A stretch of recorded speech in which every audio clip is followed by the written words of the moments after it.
Welcome to TWitWoW, the best wrestling podcast made for wrestling fans by wrestling fans on the web today. I'm John. That's my cohort and commentary, Ashton. And this is the week in review. This is going to be a very interesting episode because I was out for most of this week. I was dealing with a family affair. And so I really haven't been able to be that plugged in. I've seen some stuff, but it's very scattered. So I can't even do my usual, oh, this happened and then this happened and, across all the brands. So I am going to be deferring to you a lot, partner. So, per your perspective, how did you feel about this week in the world of wrestling? Uh, oh God, that means that I have to carry the show. This is going to be a very short show, I think. Yeah, well, there you go. Nothing wrong with that. So, I don't have too many opinions on anything WWE related. I know that last night on SmackDown, the main takeaway was we're getting tribal combat at SummerSlam. That's a whole thing. The freshest thing on my mind, though, is AEW Collision, as always. Had a really lovely group call with some great people in our Discord while the show was on. I figured we could just kick things off talking about that. All right. Well, then, just like last week, why don't you walk me through and everything that happened? So how do we open Collision? Or if you don't want to go chronologically, we could just go with what you enjoyed and then do the No, negative I stuff. I actually like going backwards. I like working backwards with Collision because it's like the freshest thing on my mind is what we talk about first, and the freshest thing on my mind is Ricky Starks pinned Darby Allin in a tag match. Ricky Starks teamed with Christian to take on the team of Darby Allin and CM Punk. So that's 2 weeks in a row now that Ricky Starks has gotten the leg up on CM Punk in a roundabout way.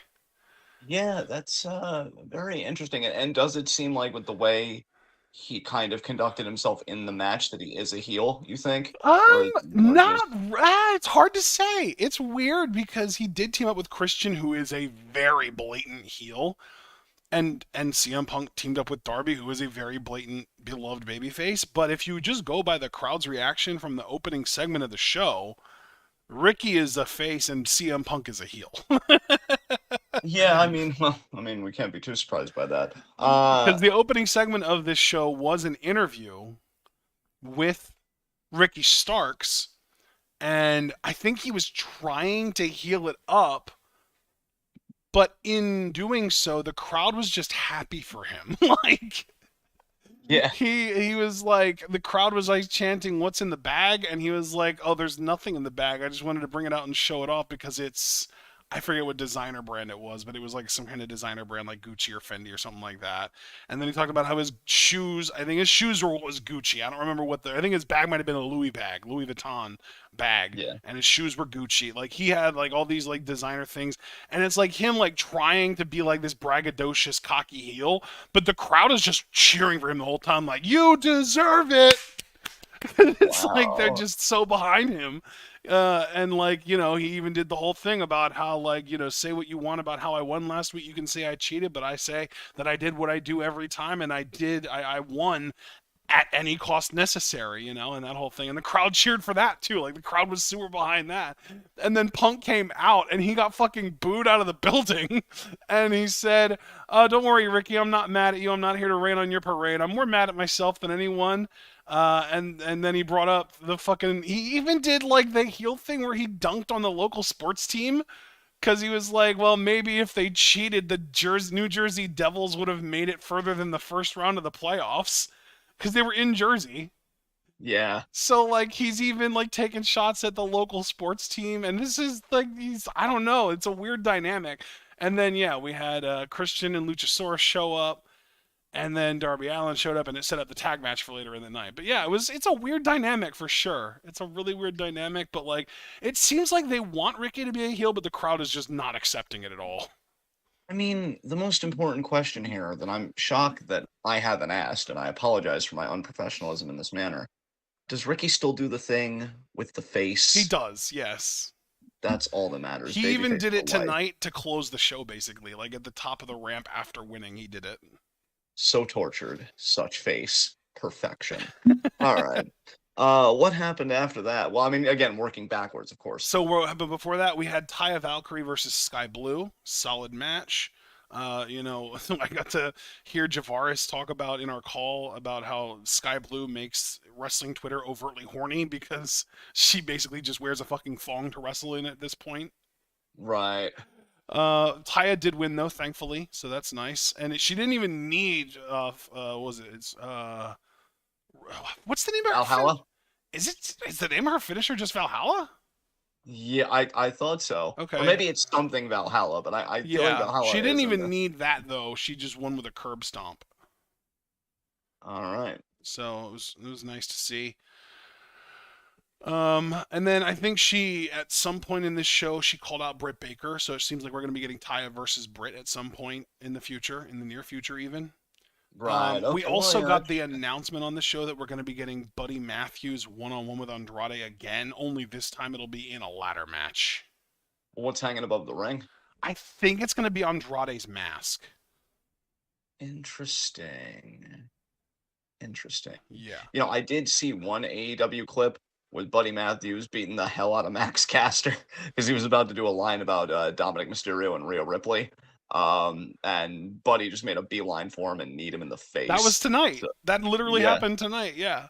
Yeah, Wow. and that was actually like the next previous thing on the show was the trios titles match where House of Black defended against the Acclaimed and Daddy Ass. Dude, the finish of this match, if you're not like overly emotionally invested in wanting to see the Acclaimed and Daddy Ass specifically win the trios titles, and you're just kind of like whatever, and maybe even like you're kind of over the whole idea of Billy Gunn wrestling in the year of our Lord 2023, the ending of this match was fucking hilarious. What happened? Did Billy Gunn get obliterated? So Billy Gunn gets tagged in. It's him and Malachi Black one-on-one, but of course, like the whole flurry of House of Black dudes starts coming in. We get the Billy Gunn hot tag, baby face fire. He's taking out Malachi. He's taking out Buddy. Bro, Brody King comes in and lays his ass the fuck out with a lariat. Malachi hits him with Black Mass. 1, 2, 3, match over. Damn. It was so funny, and it shook Billy to the point that after everything, the dust had settled, he took his fucking boots off and left them in the middle of the ring. Damn. Like, it shook this man. He could not handle it. He is ready to be done. Like, that loss destroyed his mentality. Like, it destroyed his, what's the word? Fuck. I don't remember the word, but yeah, it made him lose all of his confidence, and now he's ready to retire, I think. At least in Well, storyline. It seems like it's just like a storyline thing, because there was a lot of like kayfabe acting going on with the Acclaimed being like, oh, what are you doing, Billy? Come on, man, you don't have to do this. Kind of stuff like that, so. yeah, well, Billy Bitch Cakes, I'm not stopping you. It was so funny. Yeah. Abel with hashtag thank you, Billy Gunn. Oh, Abel. What happened after this, man? Before that, we had Nick Camarado trying to do stuff against Miro, like he jumped him from behind and everything, but of course Miro won with game over. Yeah, I mean, Miro's a beast, so that's not surprising. And the first match of the night, which happened right after the opening promo with Darby and Christian and Punk and Ricky, was just completely skippable. It was Action Andretti and Darius Martin versus Juice and Jay. And Juice got the winning, or Jay rather, got the winning pin on, I think, Andretti, but I don't know for sure. I know it was Jay that got the winning pin because he was staring right at the camera, and you don't forget something like that. Right. But I don't remember who he was pinning because it doesn't fucking matter. Okay. So yeah, that was Collision. That was the whole show. It was a really solid show tonight. I enjoyed it. All right, good. So then going from that to Dynamite. Now, I will admit... No, let's just go to Rampage, because Rampage is more recent. Okay, Rampage. Let's work And backwards again, from let's work Rampage. backwards. So the main event of Rampage was Chris Statlander versus Marina Shafir. It was a nothing match. Marina Shafir should never get a major title shot in AEW ever again, and probably never in any major wrestling promotion ever again. Statlander retained, thank Christ, and that's it. Okay, next. The Acclaimed and Daddy Ass versus QTV. QTV, I'm guessing, won this, though, because Johnny TV, I feel like, is getting No, pushed the anyway. Acclaimed won. QT Marshall ate the pin at least? Um, Let me see. Aaron Solo, I think, got pinned. As long as Johnny didn't get pinned, that's really all I care about. And the only other thing that happened was Royal Rampage. The opening match on Rampage was Royal Rampage, which was like a big battle royal. And this was really the talking point that I wanted us to have here because they did our boy Swerve dirty yet a fucking again, and I'm getting goddamn fucking sick of it. Now, hold on, partner. I'm just going to stop you for a second there because you didn't necessarily jump the gun, but I'd like some context on something. Normally, battle royals just don't happen for any reason. Was this for an international championship match? TBS. TBS championship match. Oh, wait a minute. You mean TNT? Because TBS is women's, right? Oh, right, yeah, TNT. Okay, TNT doesn't. Okay, so Swerve got under it again. Did he make it to the final two again, and they just noped him out, or did he get eliminated far earlier, or what No, he happened? literally, again, you were absolutely right. You nailed it. It was him and Darby Allin. And it was the exact same fucking situation with Darby on the apron, and Swerve goes up to the top rope to do a swerve stomp, and then he goes to jump down, and Darby gets his foot up, and Swerve even catches his foot, but it just doesn't fucking matter because now Swerve went out over the top rope. Darby gets his way back into the ring, spears Swerve through the ropes, and because Swerve went over the top and Darby went through the middle rope, Swerve's eliminated and Darby wins the tournament or wins the battle royal. Yeah, I mean, my feelings on Darby Allin are well documented. I really don't want to dig them up again here. I will say that it's kind of weird AEW's relationship with Darby Allin at the moment because he was just in that four-way for the world title, and especially being associated with Sting, and they were giving him a lot of mic time, which fans, even though I wouldn't be counted among them, a lot of fans did seem receptive to his promos. And then it just feels like he's back in the mid card again. So it's like they're keeping him strong in a way. I think it'd be hyperbolic to say that they're like de-pushing him completely. Yeah. But it's just, I guess to me, it's just weird that he's not more in the main event mix and he's still doing this stuff. Because isn't Darby already a former TNT champion? I feel like Yeah, he's, as a matter of fact, I think wasn't he the first ever? I just assumed Cody was the first ever, to be honest. But you might be right that he Oh, was you the might first ever. actually be right on that. Let me see if I can find a list. You're right But that Cody was the first ever. But yeah, Cody was the first ever, but Darby was the first like significant champion because like Cody didn't even hold it for 3 months before dropping it to Mr. Brody Lee. Mr. Brody Lee didn't even hold it for 2 months before dropping it back to Cody. Cody held it for another month, and then Darby had it, and he finally stabilized it. He held it for 6 months before Miro came around and took it from him. and when you look at that, to me, it And even kind Darby, of is, I will weakens. also say, I don't want to cut you off, but I want to get this in there real quick. Darby's also a multi-time TNT champion. He's held it twice, and he's also the longest combined reigning TNT champion. He's held it for a grand total of 214 days between those two reigns. So continue. See, now, again, well, I'm glad you broke in for that because that just substantiates the point that I was going to make. I feel like that makes this even more of a head scratcher because to me, Darby's already exhausted the TNT division. Like, I feel like in AEW, here is, in my opinion, AEW's mentality about this match. Luchasaurus is a destructive force, and especially with Christian as a heel, doing cheaty stuff and like giving the guidance to up the violence, really destroy him. And Darby, and we've talked about this before, isn't really a wrestler. Like if anybody's a hardcore, glorified stuntman, as Ric Flair once called Mick Foley, it's Darby Allin because at least Mick Foley, to his credit, he had like wrestling experience in high school and maybe college. And Darby's just like, I'm gonna learn from Shane McMahon. I'm not even gonna bother to learn from Mick Foley. He'd be better off learning from Foley in my mind than fucking Shane McMahon because it's like, let me find the highest thing, let me jump off of it, let me do whatever. And Swerve, I get that he's a heel, and I get that when you look at the dynamics, it's like, oh well, Luchasaurus is also a heel, but this is the same company though that if we're playing by their rules has said they don't feel like heel and face dynamics matter in contemporary pro wrestling. So which is it? Because if it really didn't matter, I feel like Luchasaurus and Swerve could put on a banger of a match.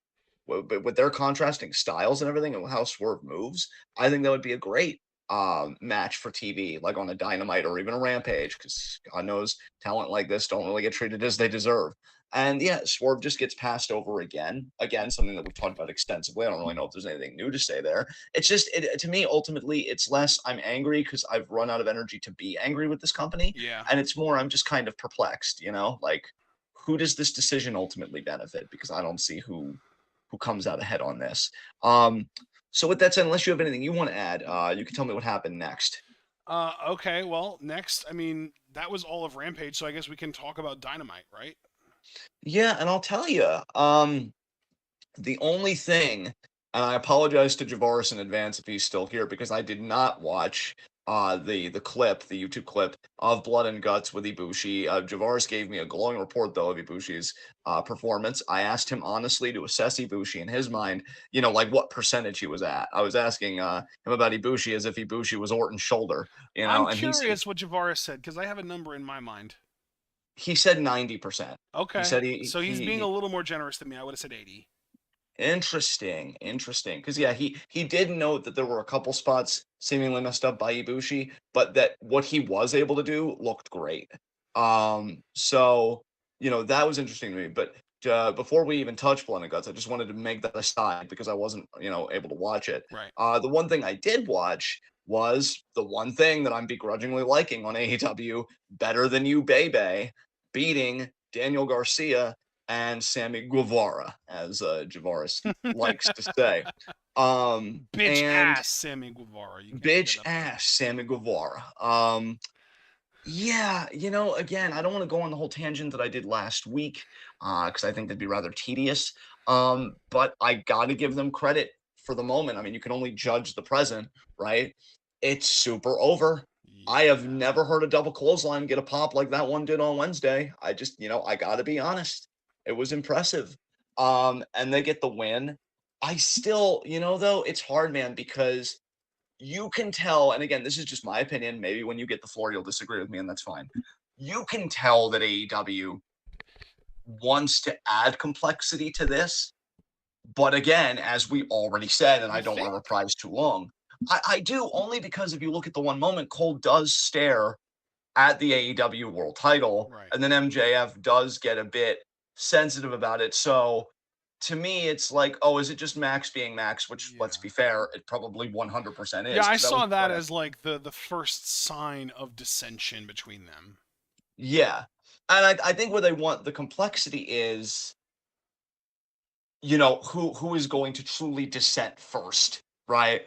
Because is it Cole for his desire for the world title, or is it MJF being MJF? And see, Yeah, that I is will agree. precisely the That problem. kind of is the mystery. It is like, it's one of those things where it's very clear that Cole still, at the very least internally, has ambitions to win the AEW World Title, and it's just a matter of, are his ambitions going to overcome his enjoyment of the tag team before MJF's paranoia overcomes his enjoyment of the tag team. And I wish I shouldn't say because I think that's too visceral for a storyline that I am genuinely enjoying. And I'll even go as far as to say, along with other AEW fans, that this is the best storyline they've done in a minute. Because I definitely see the appeal. The Achilles heel though, and I use heel perhaps in a bit of a pun manner given MJF status and everything, but the Achilles heel in this really is again that you're using a character in MJF that's never really had any depth or complexity because any depth or complexity you added was a ruse to fake out the babyface that was like, oh, Max, maybe you are human. Nut kick, booze, talk about, no one's on the level of the devil, blah, blah, blah.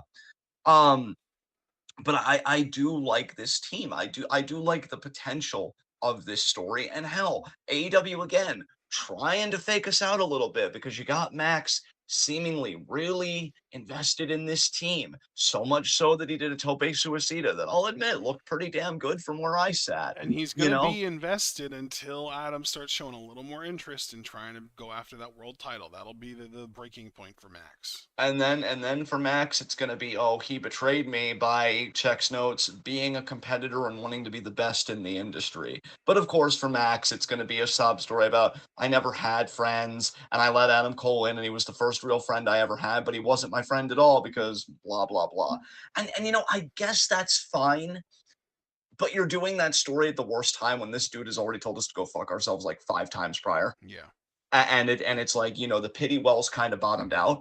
Like, I'm at a point now where if you wanted Max to be a complex character, maybe the CM Punk that we're kind of having right now, you should have had that CM Punk during that storyline. But instead, that was Punk when he was still in his delusion of, I'm going to do it right this time. I'm going to be a locker room leader and I'm going to put over the young guys, kind of thing. If it was like dickish CM Punk, bald, bitter, and like with an axe to grind, might have had something to work with there. But again, Max has always been the one, like the true blue heel in every dynamic. So we'll see where it goes. I mean, apparently they patched things up and then FTR came out to confront them, and my God, FTR. I mean, honestly, I've been skipping these tag matches because when you told me, and again, correct me if I'm wrong, you can check my own notes on this. You did say last week, right, that the 2 out of 3 falls match between FTR and Bullet Club Gold was an hour, correct? Yes. Now, I will give you credit. You came on and you said that it really wasn't a bad match, but just hearing it, and maybe I'm being too visceral, that just sounds so masturbatory. And that's why I've been kind of skipping out on FTR because it just feels like they're the masturbatory tag team. Look at us, look at our work rate, look at us doing Bret Hart stuff. And honestly, I hope they lose. Even if better than you, Bebe, Dude, our short same. term champions. No, you Like, got to yeah, realize here's I'm conflicted when it comes to Adam and MJF's team because I refuse to allow myself to become fully invested in them as a team. Like I'm not allowing same. myself to just enjoy the tag team as it is. Like the double clothesline shit, no, fuck that. That's just dumb. I wasn't into that at all. But like the thing that I'm enjoying, the thing that I'm getting a lot of enjoyment out of it is how far is MJF willing to drag this? That's like where my enjoyment is coming from. Is like the internal story of how far is MJF willing to take this to screw everyone else over? Because if you think about it, he and Adam have ruined at least 7 other teams' opportunities now for the tag titles. And if they take the tag titles from FTR, oh, that's fucking hilarious. Because he doesn't even probably, I would guess, MJF doesn't even give a fuck about the tag titles. And frankly, if I remember correctly, he and FTR used to be in a faction, and FTR have since talked a lot of shit about him. So if I had to guess, he's probably using Adam to get back at them too. So they're probably going to win the tag titles out of spite because MJF wants to get back at FTR. And there might even be a moment where he says something about it, where he's like talking about like, oh yeah, FTR, why don't you say something about, make some kind of reference to what they said about him at some point, talking shit. And Adam might give him a side eye look like, really, bro? You're going to be that petty, like, about that? Like, I thought we were friends. I thought this was about us, not about them. And, like, it might further the story that way. Because I feel like this, as much as the story is supposed to be about MJF and Adam Cole becoming friends and Adam Cole softening MJF or whatever the fuck, in my mind, the real story is MJF using this tag team to his advantage, both as a way to prevent Adam Cole from challenging him for the world title, and as a way to screw literally everybody the fuck else out of tag title opportunities, and when it comes to FTR, the tag titles themselves. And it's hilarious to me as far as just the MJF heel character. Right, right. Yeah, I think you make really salient points, especially about MJF using Cole to get back at FTR. I didn't even honestly really think about that. I think that's an excellent point that you made. Um, and yeah, I gotta tell you, man, I'm really curious where it's going to go in that way as well. I think you and I are very similar in our relationship with the storyline because, like you, I'm keeping it at an arm's distance. I can acknowledge when things come off well on TV, and again, that crowd. I mean, Caster Sales said the double clothesline looked like shit, and Caster, I don't even necessarily disagree with you, but the crowd popped big for it. Like that's undeniable as well. And they're eating this up. Abel had said in the chat earlier that they have the best selling shirt in AEW right now. They need to run with this. And that's why I agree. There have been some AEW fans, again, that have explicitly said this is the best thing that AEW has done, even in years, they've said. And I agree. As somebody that really doesn't care about Blackpool Combat Club versus the Elite, like this is probably the thing that when I watch it on YouTube, like the recap, I'm actually invested in. I'm not just doing it just to be prepared for like the podcast or something. It's like, okay, where is this going? Right. And but I'm still keeping it at a distance because I'm like, not gonna make me get angry. You didn't go in a certain way. Fuck you. So we'll have to see where it goes. But what came after this, man? I Well, even actually, wanted to bring up because I think it was Super Blue in chat. Yeah, Super Blue even mentioned in chat. FTR talked about Cole and MJF tonight on Collision, and it was the same old masturbatory bullshit that they were even doing in NXT, except that we're supposed to take them seriously and cheer them for it now. Where they talk about how, oh man, Cole and MJF make jokes out of the tag team championships. They're doing dance off in the middle of their matches and stuff like that, and they're like bitching like old men, but they're supposed to be baby faces that we cheer. It makes no sense, and it's really absurd to me. it's just, again, I loved FTR when they were the Revival, specifically in NXT, because I won't fault them for how they were written with some of the ridiculous segments they had to be a part of on the main roster. Oh, NXT like Revival Usiha? is exactly. Was trying to suppress it, but way to bring it to the table. But yeah, like Revival NXT is goaded to me. Like I could still probably go back and love those matches. Yeah. I just really and you know what else? I don't remember them talking nearly as much in NXT as Oh, they they have in didn't. AEW. They are getting so much mic time, I feel like, Yeah. and I'm just no. So yeah, I was gonna say what happened next, but to be honest, I that was a segment that I wanted to isolate because that was something I did watch and would have like a lot of substance to add.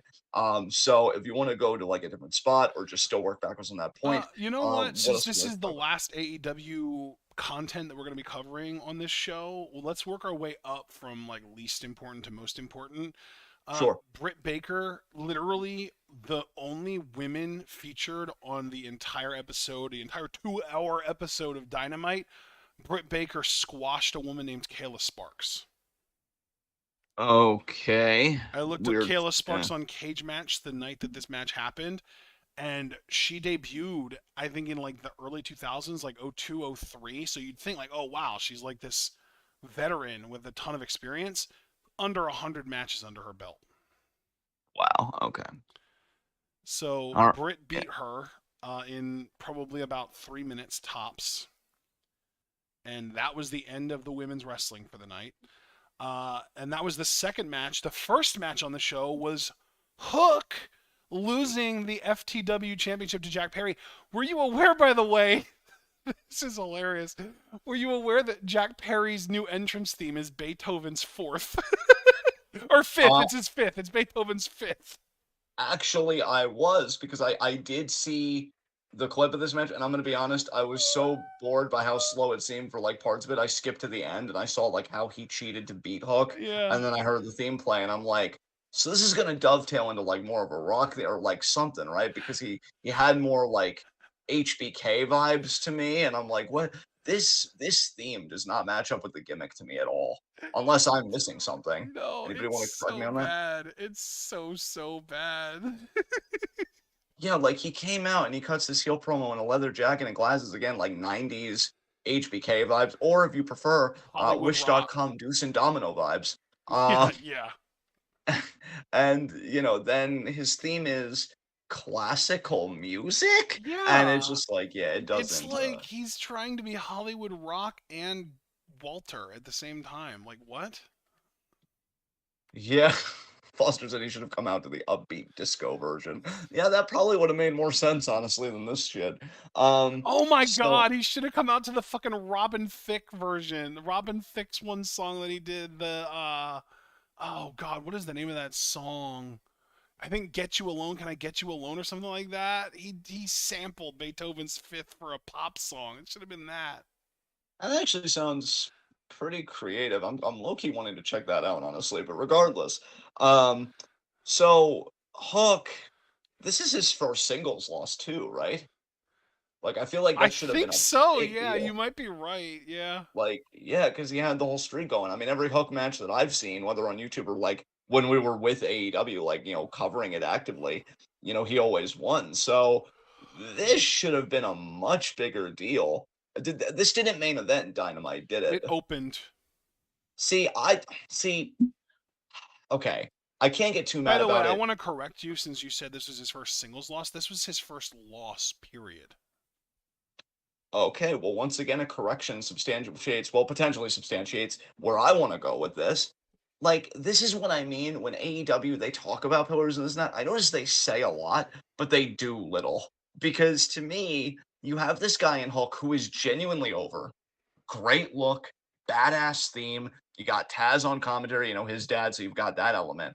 How do you not build this up, showing highlights throughout the night of some of Hook's wins, and then Jack Perry, like you end it with showing the recap of Jack Perry talking shit about the title, like how it's a meaningless title, but it's still one, that he deserves because it kind of sickens him that Hook got a singles title before he did. And all this stuff, and then you book it like the main event, and then Jack Perry wins. Having it as an opener, again, like I can't totally begrudge it, especially if it does get the crowd like in a wild mood. But like, I feel like if you build it and you hype it up throughout the show, you make both guys look good, and you allow Hook once he loses that title to take the next level because we've all been reminded and refreshed on what a dominant force this guy is when everything is fair and square. Like I don't know, I feel like this is a missed opportunity here. Personally, I can't help but feel that way. Um, Yeah. Regardless of that, because again, that's just a meaningless opinion. What do you Oh, think they're gonna do your with Jack opinion's Perry? not meaningless, bud. Your opinion's the best. I appreciate that, sir. Now to get your opinion, which is also the best, Jack Perry is the FTW champion. What now? What do you think they do? What do you think happens here? I bet you Taz is really grateful that his championship doesn't have anything like in the record books anymore now. Yeah, probably, because apparently, according to Mark, Taz was pissed for the rest of the show. I Yeah. hope nobody told him the results so that the being pissed was a shoot. That'd be great. Oh God. Oh God. No. Yeah. No, because that's like his title. I feel like he probably books that title. It was probably his call to put it on Jungle Boy in the first place. Well, they can use it as a platter now for when Taz is eating all that ass for his misgivings about it. Wow. That's one of the douchiest things I've said in a minute. I'm writing that down for future use. That was great. I believe you. But no, man, like, did you even care about this? Like, I'm not saying anything I mentioned is bad or not, but like, just as I can't even call you a fan because I know we both have problems with this company, but like, just as somebody that watches wrestling, did this match get you to care? That's the proper way to phrase it. There we go. Um, Truthfully, I went into this match fully expecting Jack Perry to win. So I didn't really spend any of the match like watching with bated breath, like, oh, what's gonna happen? It was more like I spent the match waiting to see how they were gonna book him to win. You know what I mean? Right, right, Like I'm right. a, I'm a little too in the weeds for that kind of thing. You know what I mean? It's Yeah, like, I get you. I get you. yeah, I'm in too deep. Like, All right. Well, what happened after this? like Kenny Wayne Shepherd. Anyway, There you go. um, yeah. So if we're just going in order, the only thing on Dynamite, and the only really AEW thing that we haven't talked about yet is probably the biggest thing that happened for AEW this week: Blood and Guts. Okay, yeah, the one thing that I really probably should have checked out before the show, but I didn't have time, and admittedly, part of me didn't have the inclination. I'm like, yeah, we'll probably talk about it because I really feel like the big story here is Ibushi. So Javaris had said 90%. You though went down a whole 10% and said 80. Now 80 is not terrible, but do you feel like Ibushi was working off some ring rust? Did he I mean, miss some? it's He's like, just one of what did those you? things. I've seen Ibushi at his best. I remember the snap. I remember the speed. I remember the explosiveness that this man is capable of. And it wasn't all there on Wednesday. And, the amount of time that he's had off, I wouldn't expect it to be there. Javaris explained in our call tonight while we were watching Collision together, there were 5 or 6 of us in there, that he apparently literally could not properly work out because he wasn't allowed to lift over 100 pounds for a whole year. So, like, the man has been through the ringer. Yeah, And, I think expecting him to be able to come back and be his exact self from 2, 3 years ago would be absurd. Right. But I also think that we should be honest with ourselves and, call it like it is. And he looked a little slow and a little sloppy out there. And I don't think there's anything wrong with that. I think that he was still far more impressive than quite a few of the other men that he was in the ring with. Like, Yeah, and that's the thing about what I would call the Ibushi level in a manner of speaking, because you're right. Like we have seen, I mean, if you've seen Ibushi in a Wrestle Kingdom main event, you've seen something special. yeah. To this day, I still think sometimes about the match he had with Okada and some of the insane shit he did in that freaking match. God damn. I mean, this dude, I've called certain people generational talents, not you, MJF. Uh, this dude screw generations. This dude defies time. This dude is a specimen in the purest sense of the word. Like he's unbelievable. And so yeah, I don't think we should have um really demanding expectations of him when, as you said, he's been put through the ringer. I do wonder though if he's going to get it back, and if he can't get it back, how will people kind of comport themselves to this new Ibushi? I'm perfectly fine with it so long as he hasn't gone to a point where he's endangering people, and it doesn't sound like that was a risk at all. No, It dude, sounded if like he was, anything, it was the other way around. If anything, he was like overcompensating in the other direction where he was working light. You know what I mean? yeah, yeah. Um, so okay, let me ask you this. So let's go away from Ibushi specifically and just the match more broadly. Would you say there was a certain star in the match, somebody that you're like, okay, this person knew what the assignment was, and they were like the best performer in it? Because I'm guessing Danielson was in this, right? Or actually, no, Danielson I know has been dealing with No. stuff, so he couldn't have been in this. Um, Um, I don't know. Really, I would say, oh God, was there was a, it's no. Just no, as far as the wow. people go, I'm just gonna flat out say no. There wasn't a star in this match as far as the people go. As far as what stood out the most in this match, in a negative way, there was a fucking bed of nails that got involved in this match that shouldn't have been. I did hear about that from Javaris. I forget what his exact message was. Let me go because it was a direct message, so I wouldn't have to scroll in like any channels. Um, and yeah, Yeah, he said Abel's Mox. right. Abel's right. Moxley stood out the most in the match, but that's because of the fact that he bled the most, took the most crazy bumps and punishment, and like he was the one that introduced the bed of nails. Like, yeah, it was a fucking Moxley match. Like, but again, like you're asking if anyone was the star of the match. I don't think that makes him the star of the match. I think that just means that it was a match that practically revolved around him because it's his style of match. Yeah, it's dude. See, this is so tough for me, right? Because there was a time at the very tail end when we were still covering AEW that I absolutely loved John Moxley. I felt like his promos and even his in ring outside of his bleeding, which I don't know if you saw the John Moxley interview where he finally gave a rationale for why he bleeds. Um, but he pretty much like his rationale was if AEW is going to approach pro wrestling as like a combat sport, if you got in a real fight and you got punched in the face, maybe you don't bleed the first time you get punched in the face, but if you kept getting in fights and getting punched in the face, inevitably you're going to bleed. Now, I can actually agree with that rationale, but it does seem like Moxley bleeds every match, unless it's a squash match. Dude, Then he's got no chance to bleed.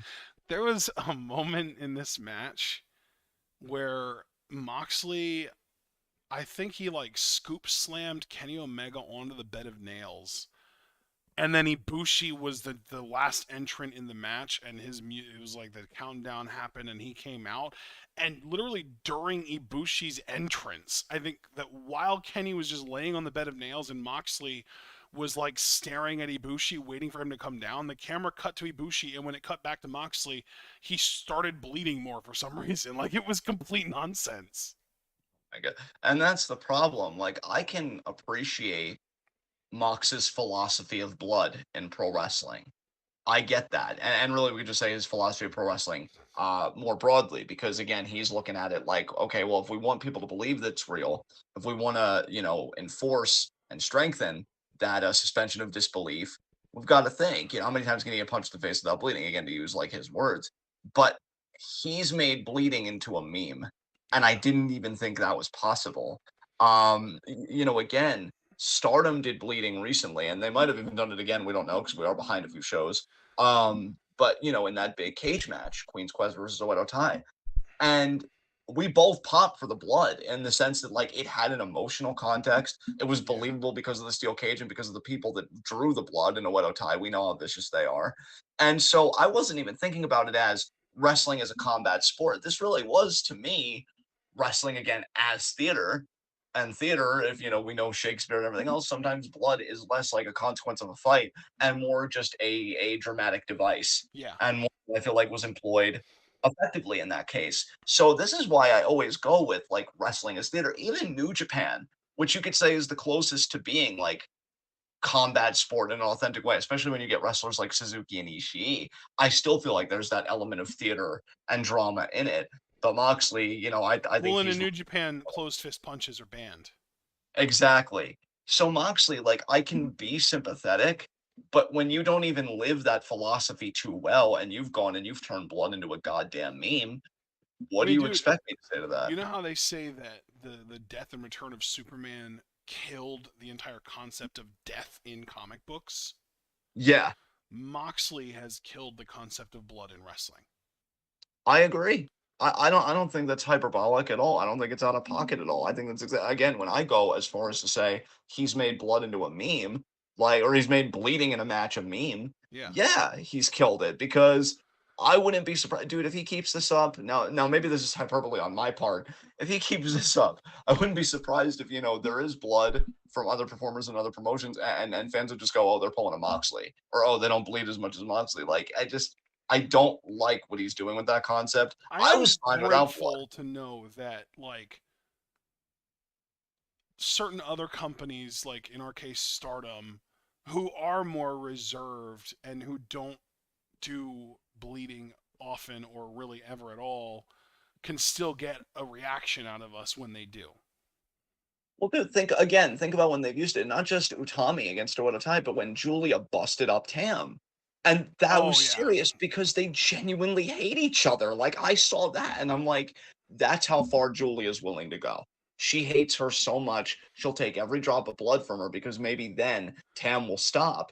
And that's why, and see again, I'm glad we're talking about Stardom because you need a good wrestling company for like the control group.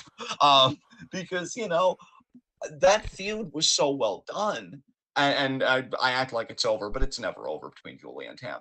Of But course. a lot of us, I won't speak for you here. I think you were cool with whatever. But for a fact, a lot of us, myself included, Javaris especially, when him and I would talk about it, we're clamoring for a stipulation. Now, I gotta be honest, I've been so checked out of AEW, I don't even necessarily know if Blackpool Combat Club and the Elite to go to Blood and Guts already. Like I think they did an Anarchy in the Arena before this. I guess that's fair. But I don't know. I feel like steps like that are used a bit too liberally to kind of get the pop and to kind of set up the spots so Mox can do his bullshit.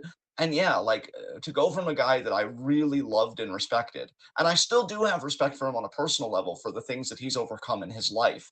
But part of me even has to wonder, like, my God, you overcame one addiction. Are you like addicted to bleeding low key? Like, what is going on there, my dude? Like, every time. What is this? Like, somebody sit that man down and talk to I him. mean, at least in Um, this match, he had the excuse, right? Like literally, the name yeah, of the match is Blood and Guts. Like it's, yeah, it would exactly. have Well, been yeah, and silly that if that is nobody bled, but still, the fact that he's like, oh, Blood and Guts. I can't just have a normal John Moxley match where I bleed buckets like I usually do. I've got to up it a level and put people through a fucking bed of nails. yeah, like, dude. First of all, you are right. You are right. To be completely fair and as charitable as we can be to this particular instance, given the name of the stipulation, yeah, it makes sense. But I feel like it wasn't even that long ago that Nyla Rose, she tweeted about Moxley bleeding and was kind of Dude, dunking she on it. When tweeted you're about Moxley bleeding during this show too. wow. So like when your own company is kind of like, Yeah, what's yeah, dude. going on I here? found the tweet already because it was like it auto completed in my search bar. At 9:41 p.m. on Wednesday, she tweeted, "I'm almost certain Mox is getting bloody from beating other people up." Yeah. I mean, come on, man. What do you say to that, man? Come on. Swerve, even I think it was. It was either Swerve. It was one of the guys I follow. Let me see if I can.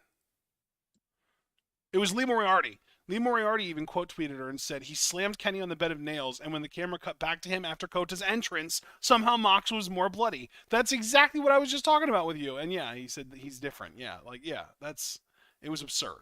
It was Yeah. nonsense. All right, so who won this match? The Elite did, the Golden Elite. Okay, I figured they would because of the Ibushi expert. But Javaris said in his messages that Ibushi apparently took like a back bump on the tax after the match ended. Dude, literally after the show was over, after the cameras stopped rolling, fan cams caught Ibushi in the ring, literally bending over, jumping as high as he could, and taking a fucking back bump into a pile of thumbtacks. What is wrong with And then people? he stood up and he was like, yeah, I'm part of it. This dude's insane. He's absolutely unhinged. Like, I love it in a weird way because what exuberance, but at the same time, like, I'm disturbed. Like, hug this man, someone. Like, what the hell? Okay, I'm not ready to be Ibushi's therapist, so I'm just gonna table that one. What else should we talk about from AEW? That's it. That's everything. That's it. All right, then let's. You want to talk about Raw?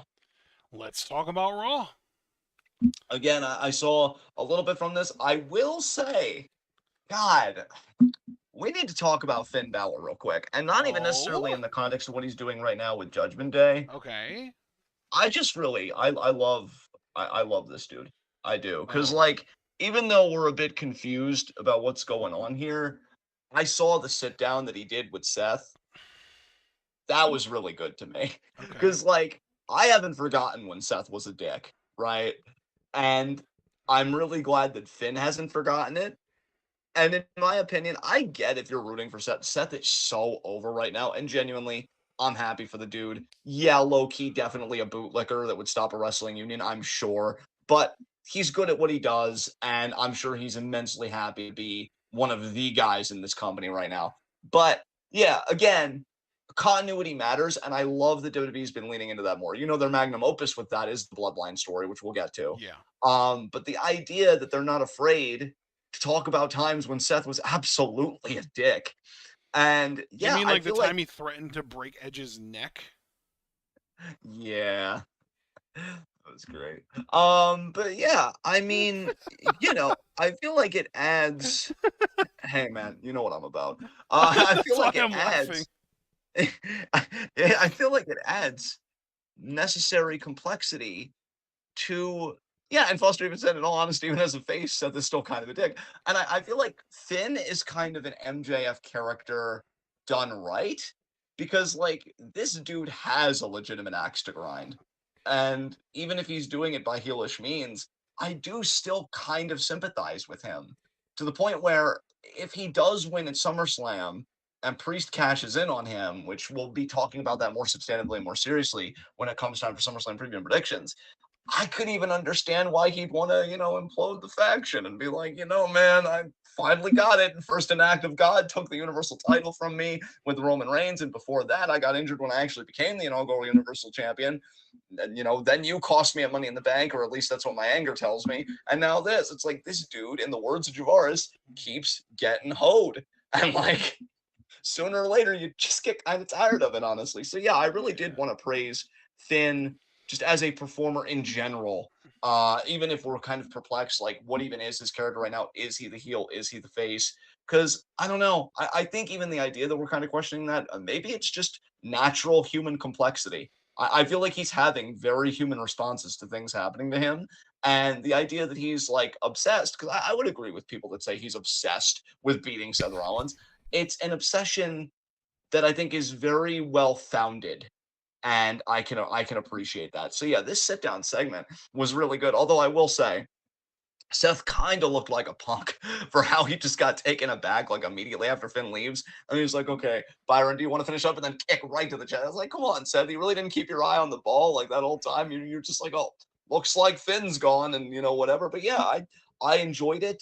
And they are definitely pushing Judgment Day. I mean, we know, and I don't want to hurt Foster saying this. We know Dominic is the North American champion. Rhea, of course, still women's champion. Priest has the briefcase. Will Finn get the world title at SummerSlam? I mean, how are you feeling about Judgment Day's push? Because it seems like they're finally letting this faction be taken seriously. Yeah. I even kind of mentioned, I want to say on Monday that it feels like a majority of WWE programming these days feels a lot like it just kind of revolves around the Bloodline and or the Judgment Day. It's like those two factions really take up a lot of TV time. They do, and it feels almost WCW-esque, you know? And what I mean by that is I've watched clips of undercard WCW matches, and if you listen to the commentary, it's like they're talking about NWO every 30 seconds. Um, and this is when NWO, I guess, was like at its peak, and or like when they're just trying to figure out new things to do with it. So let's do like Wolfpack, let's do this, let's do that. Yeah. And it's frustrating for me because on one hand, like I do get it in a way, but it's like, okay, so you've proven to me with these two factions and with certain individual stories in these factions that not only can you do continuity, you do it really freaking well. So why aren't you doing that elsewhere? Like, why aren't you doing that in the mid card? Like, for example, what the hell is Sheamus doing? I was actually genuinely invested in him pursuing Gunther for the IC title. Now I get they're on different brands, so it doesn't necessarily make much sense. But I didn't even necessarily agree with that, to be honest with you. I just don't understand why, like, they just dropped that story the moment Drew decided to screw Sheamus, and then I don't really feel like Drew and Sheamus even really necessarily feuded over it. Now, granted, I'm not blaming anybody because Drew, I think, had genuine contract disputes, and I'm all about workers' rights, so I'm guessing Drew really wanted to leverage him and get the pay that he deserves. A lot of that going around lately, so I'm not going to begrudge him for that.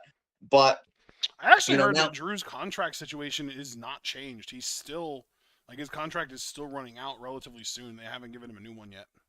that that's concerning because I was going to say, I mean, you kind of made my next point moot here, and I don't blame you for that. You're just bringing facts to the table. But I was going to say that when he has the match with Gunther, to be honest, even though it would probably in the eyes of a lot of people constitute a heel turn, I low key kind of hope Sheamus screws Drew out of that match because it's like you robbed me of my dream against a guy that I was genuinely beefing with, like intensely.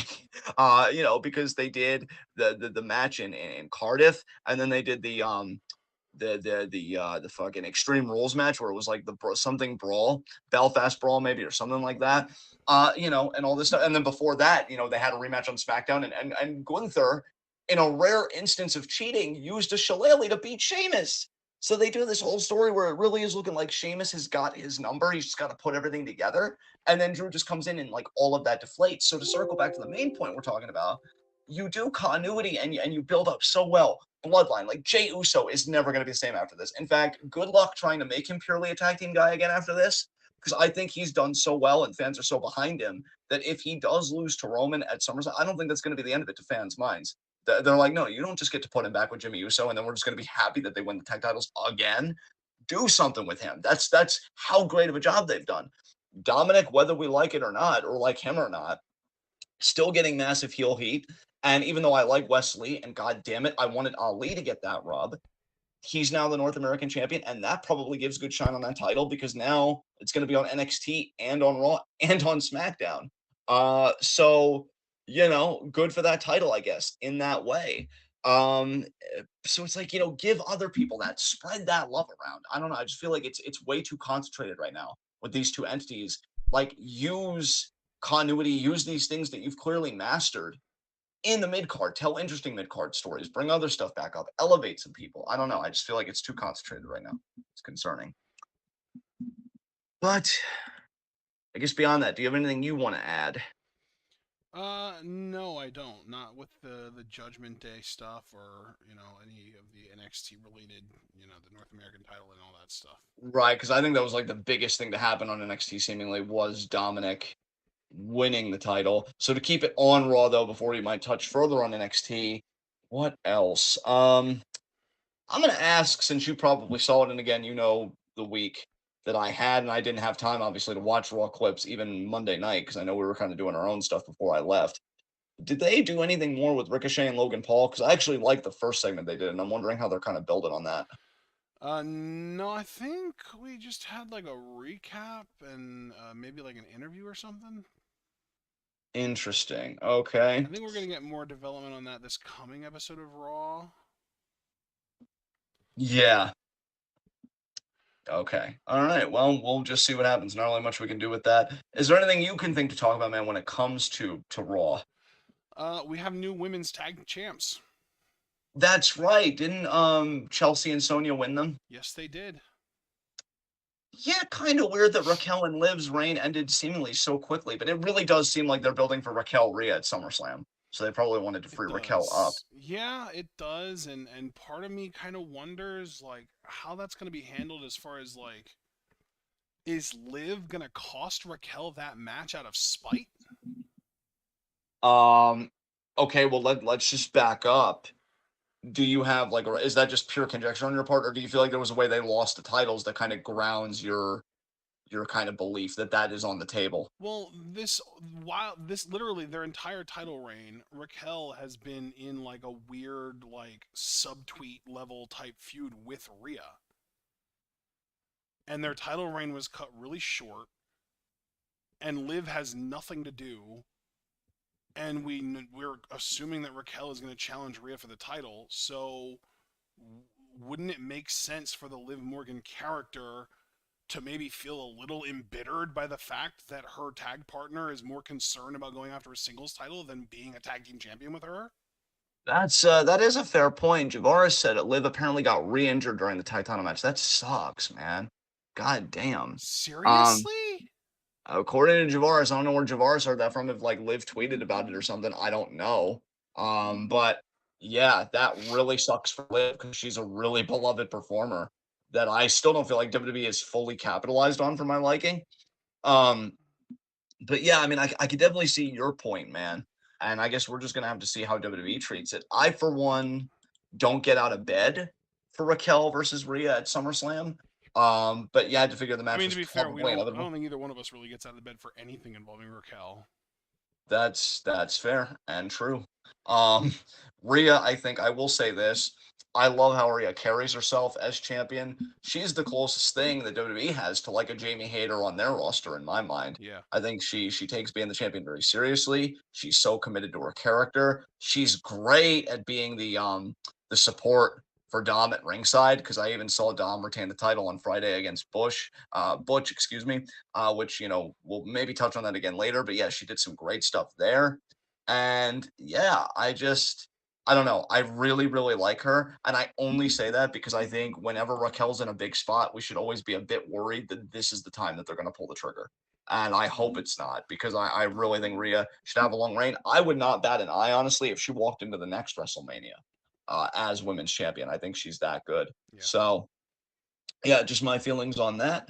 Um, so what else should I did see on this Raw, didn't Sammy and KO retain the tag titles against Priest and Dominic? Mm, I thought they did. yes. Okay. So cool for them. I was even saying, who did I say? I said this to my friend Angel because Angel had said that he was pissed that he's going to miss SummerSlam.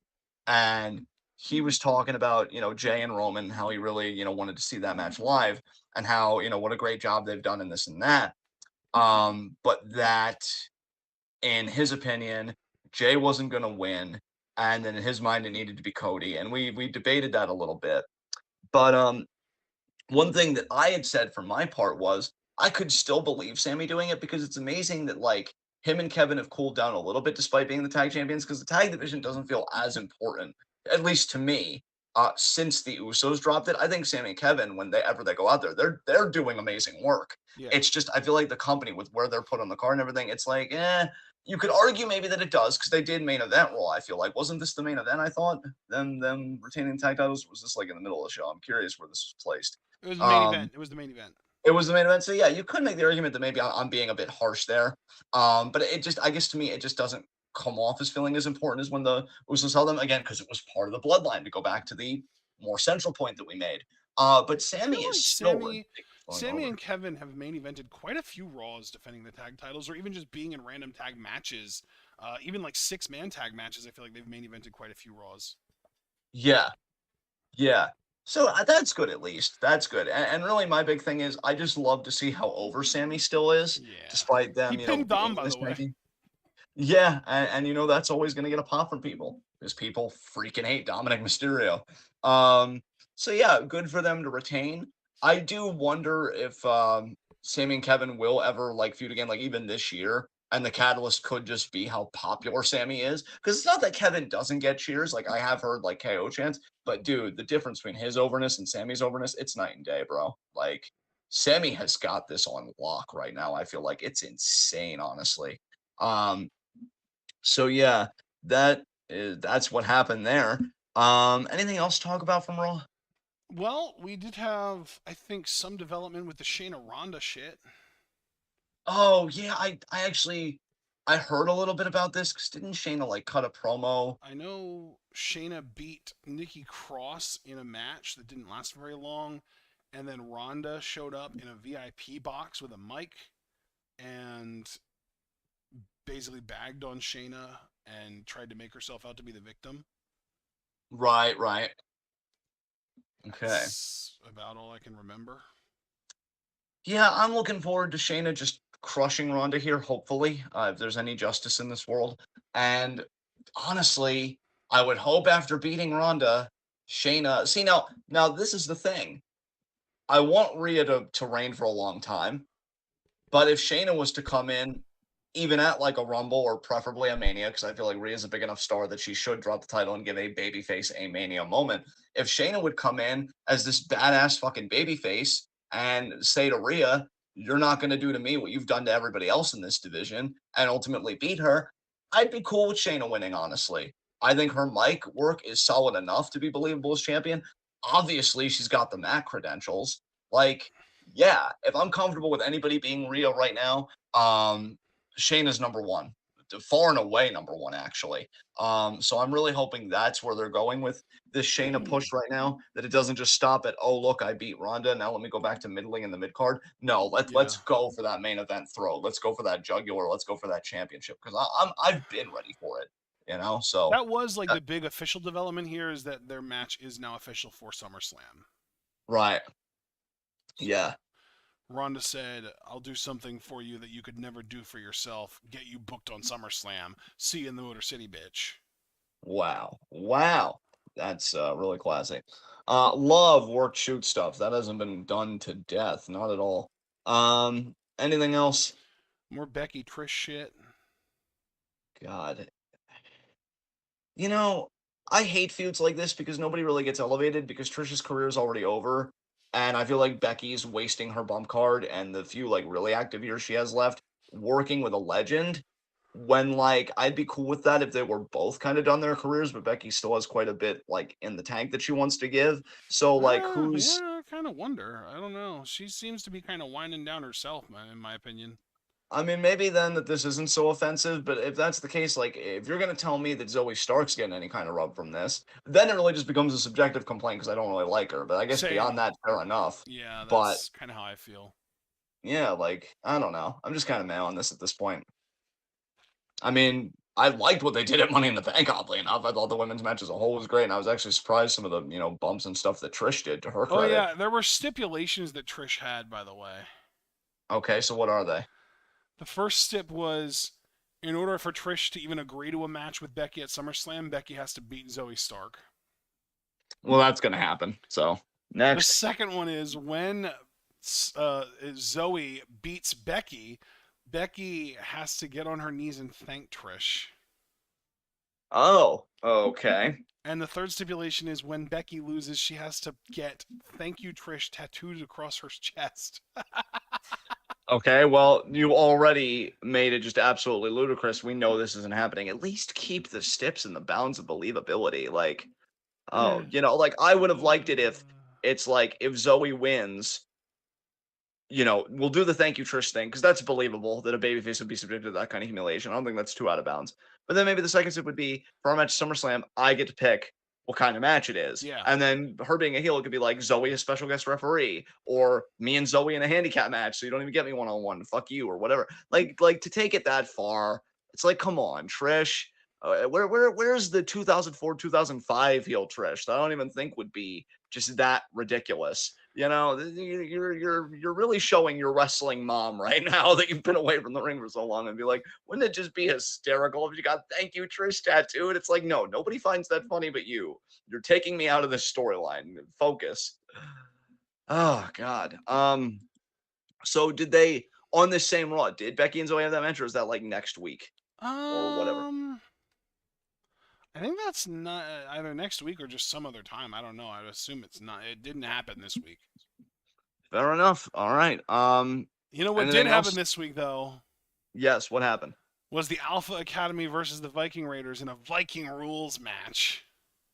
And how did that go? Poorly because it was pretty chaotic.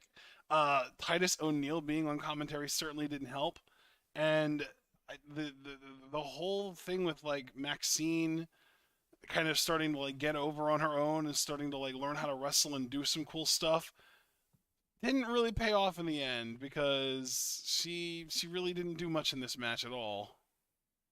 Oh, that's a bit disappointing. But The I'll Viking choose to be Raiders won the match is mainly what I'm getting at here. right. You know what though? I'll choose to be a bit patient with it. I mean, this is a different kind of story. And you know what? I'm liking what Alpha Academy is doing right now, including with Maxine, who really hasn't been bad. And I even saw like her graduation ceremony. I went back and I watched it on YouTube, I think like last week, and I liked how she came off. So I'm not gonna be whatever about it. Let's just see where it goes. Let's just see where it goes. Oh yeah, Um, have I ever mentioned to you how much I fucking despise Cody Rhodes? oh no, why don't you tell us all about that, bud? Where'd that all start for you? Well, you see, John, it all started when he left WWE and decided to try his hand at a PWG show. Yeah. I will say, man, I hate him too, and I only say this because I tried to listen to the promo. I couldn't, man. Dude, I it's couldn't. so bad. Like, you know that I'm all about like I never want to leave you in the trenches or whatever. And you know this is a very unique week for me. But like this is Uh, something that I actually could have watched, and I'm gonna be honest, I chose myself over you, and I am sorry. no, I I'm am so sorry. fucking proud of you for sparing yourself from this shit. Because honestly, I think I'll tell you exactly why I noped out in all seriousness, like all jokes aside. The promo was definitely insufferable. I wasn't kidding about that. But I read the comments and I read how like Cody's mom, because Brock beat the shit out of Cody in front of Cody's mother, practically no sold it. And I'm like, well, why am I here then? Because like if she just has this look on her face, like, well, that happened. Okay. Like was If it as his bad own as they mother doesn't care, why the fuck should I? how is Zach Gowen's mother a better seller than fucking Cody Rhodes' mother when the latter's in the fucking business? Like, what are you doing? What? Oh, God. So, and I'm starting to think too that that whole bull rope bullshit was just a rumor because it was a bull rope even a part of this beatdown. I mean, maybe it was. No. No, it was a No. fucking rumor. Where's the bull rope, huh? Where is it? It's nowhere. It doesn't exist. God damn it, man. Oh God. Oh God. Okay. So can we just end the segment at "We hate Cody"? Brock beat the shit out of him, and then that's it. Like, is there really Yes. awesome? So can we wait? Is there anything else to talk about? I feel like we could just I briefly mean, touch on NXT. Yeah. Gunther retained against Riddle. Who gives a shit? I mean, there's other stuff that we could talk about, but does it really matter in the end? No. Wow, Foster, that's the most aggressive I've ever seen Foster in the chat. It's like, am I a bad person that I kind of wanted Brock to have five Cody's mom? If so, I am sorry. I love that you're starting to feed your darkness a little more. You're feeding it little sugar cubes, and then you're like, "Look, I'm sorry. I just feel it needs to be nourished once in a while." Look, bruh, you've seen me, right? You've listened to how many episodes of this shit? You pull up a C right there, you handsome son of a bitch. Uh, you Yeah. you are perfectly fine. Cause no, like honestly, I kind of wanted the same thing to happen to Zach Gowen's mom for her overacting like all those years ago. Like, hey, pull her over the barricade and have five her leg into the fucking ring post. Her and Zach will have a matching pair. So yeah, Gunther beats Riddle again. Indeed, who gives a shit? And And yeah, it wasn't Gunther's even for the title, so like, it didn't actually matter even more than I said it didn't matter. well, that actually makes perfect sense because you know what else doesn't matter? Matt Riddle's fucking face. So I want to thank Gunther for being a Chad and shutting that shit down unequivocally. Like, oh no, it's not that you're better than me and I was just better than you on the night the title was on the line. I'm just better than you, period. And, All way the to punctuate time, it, Gunther. no matter fucking what. Exactly. And can I say, perfectly said. I try. So yeah, well, you succeeded, unlike Matt Riddle. So I It's guess true. that's really all that I think is worth talking about on Raw. NXT, is there anything really worthwhile to talk about beyond, I don't even want to say because I'm really tired of hurting Foster, honestly. So Apparently Nathan Fraser and Dragon Lee had a pretty good match against Los Lotharios. that's cool. I did see backstage. I don't know if this was like an exclusive or what, but apparently Dragon Lee like met up with Rey Mysterio. So like That was a web exclusive. That wasn't on a television show. I figured, but it does make me wonder if they're gonna keep LWO around long enough that it's like, oh, throw Dragon Lee a shirt. And like, I'm not even necessarily opposed to that. It's just, okay. I'm not opposed to it, but I've got to be honest because I don't know. Foster feeding his evil kind of got me going a little bit. I really just want Santos to beat the fuck out of Ray, man. I'm not gonna lie to you, Well, like. he's gonna have an opportunity next Friday. Yeah, but and you said that in such an adorable way. Like, I've never really wanted to tussle your hair, but like that was just kind of like that energy. But he will next week, and it's like I know, Scamp, I know. But like Next Friday on I Fox. I mean, and then I'm gonna even unmute my canceller here so I can do that breathing thing in an unsanctioned manner. I really just want him Oh, to beat the fucking piss out of him, wow. preferably in front of the child that doesn't hate him. Um, Aaliyah? exactly. Um, Oh, I think. Look, it's just me, but I mean, wow. I'm ready to go camping over here for the tent that I just pitched. So maybe it's just me, but Jesus. you sound a little concerned, but I mean, look, You let me sound a ask you. little disturbed. I mean, not look, in my defense, in my very correct defense, you've seen Santos. I know you have, because we've both thirsted. Do you really think But did you see him, doling out real justice this week? um no, actually, what happened? Austin Theory tried to interfere in the four-way match to determine Santos's opponent by Okay, pulling the actually, ref I out of did the see that. ring. And I yeah, did and see that. Santos Okay. came out and fucked Theory up. Okay, see, now I can appreciate the point you made and also how confidently and authoritatively you made it. But counterpoint, should a man really be playing excuse me, wait. Should a man be playing second fiddle to somebody that opts for veiled face? Think about Santos that. is a recovering veiled faceman. Thank you very much. I'd say he recovered pretty quickly when we saw what was underneath because it was for our benefit, okay? Don't give me that shit, all right? But meanwhile, we've seen Oscar bald, and he seems like he's just the dropout of an L pop band, L for Latino, of course. Naturally, Um, naturally. so yeah, So like like Menudo. exactly. And just in case I wasn't clear, fuck you, Oscar. Um, but with that, so we know it's going to be actually. Let's just even talk about this more seriously now.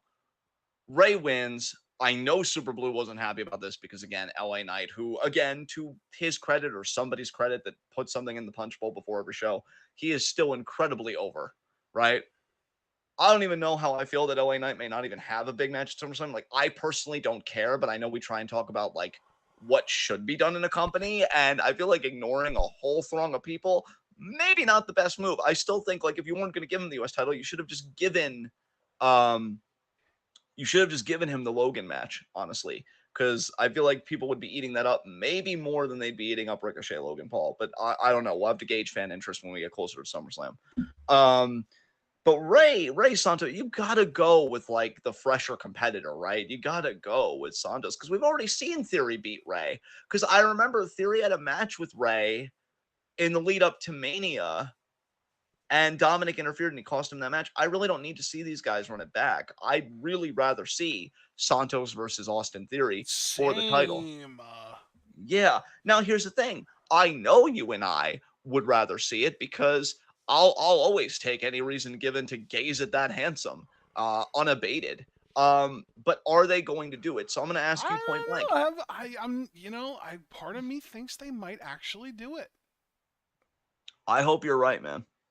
I hope you're right. I genuinely am not willing to write it off. Yeah. Yeah, I just I really hope that Santos gets that rub. Really, really do. And I know you talking about Santos and rubbing things in the same sentence has got to be a weird conflict. oh, there is no conflict happening, my man. Not at all. So good luck to him. Yeah, good luck to him. And I might just keep this thing off and Santos, daddy. I might just keep this thing off and do ASMR for the rest of the show. I don't even know. I'm Number of people who would complain about that? 0. Oh God, you're so right. Whoa, that but was slurpy. It was. Jesus Christ. Yeah, we're really getting into the 11th inning now. I'm starting to lose it. The 11th inning? That's like 2 extra innings of overtime. I know. Psychically, because I did not expect to be hydroplaning, but I am. I'm hydroplaning. You're in my hydroplaning own face. too? Holy shit. Yeah, a lot's happening, man. A lot's happening over here on this side of the desk. Jesus Christ. Yeah, so Mysterio wins. We're doing Santos Ray. Hope it doesn't suck. It probably won't. Ray actually, when he's by the way, Super Blue in chat is like Austin Theory is a failure. He couldn't even help LA Knight win. Yeah. And then this man's fandom is over the top. Yeah, Super Blue, you might be a little unhinged. I don't know. I mean, that's coming from somebody. Tone it down a smidgen and a half. And I mean, granted, that's me saying it to you, and I'm certifiably unhinged. So maybe take that into consideration. Maybe. A little bit. Maybe a little tiny bit. Little bits. So yeah. It's going to be Ray. It's going to be Santos. It's going to be 50% sexy. So we'll have to see what happens. Obviously, I already talked about Dominic retaining against Butch. I will say I hated the finish of this. Because, I like that Rhea helped. And I thought, again, she did great. Oh, you're talking about the North American title match. I thought you were still talking about the 4-way to determine who would be facing Santos. Yeah, well, that kind of was like... That pissed me off, man. I thought Cameron had it.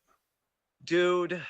I actually forgot he was in this because apparently WWE is just kind of male on Cameron Grimes, which, how dare you, he actually? Hit a cave in on LA Knight, and I was like, oh my God, not only is LA Knight not winning, he's getting fucking pinned. It was hilarious.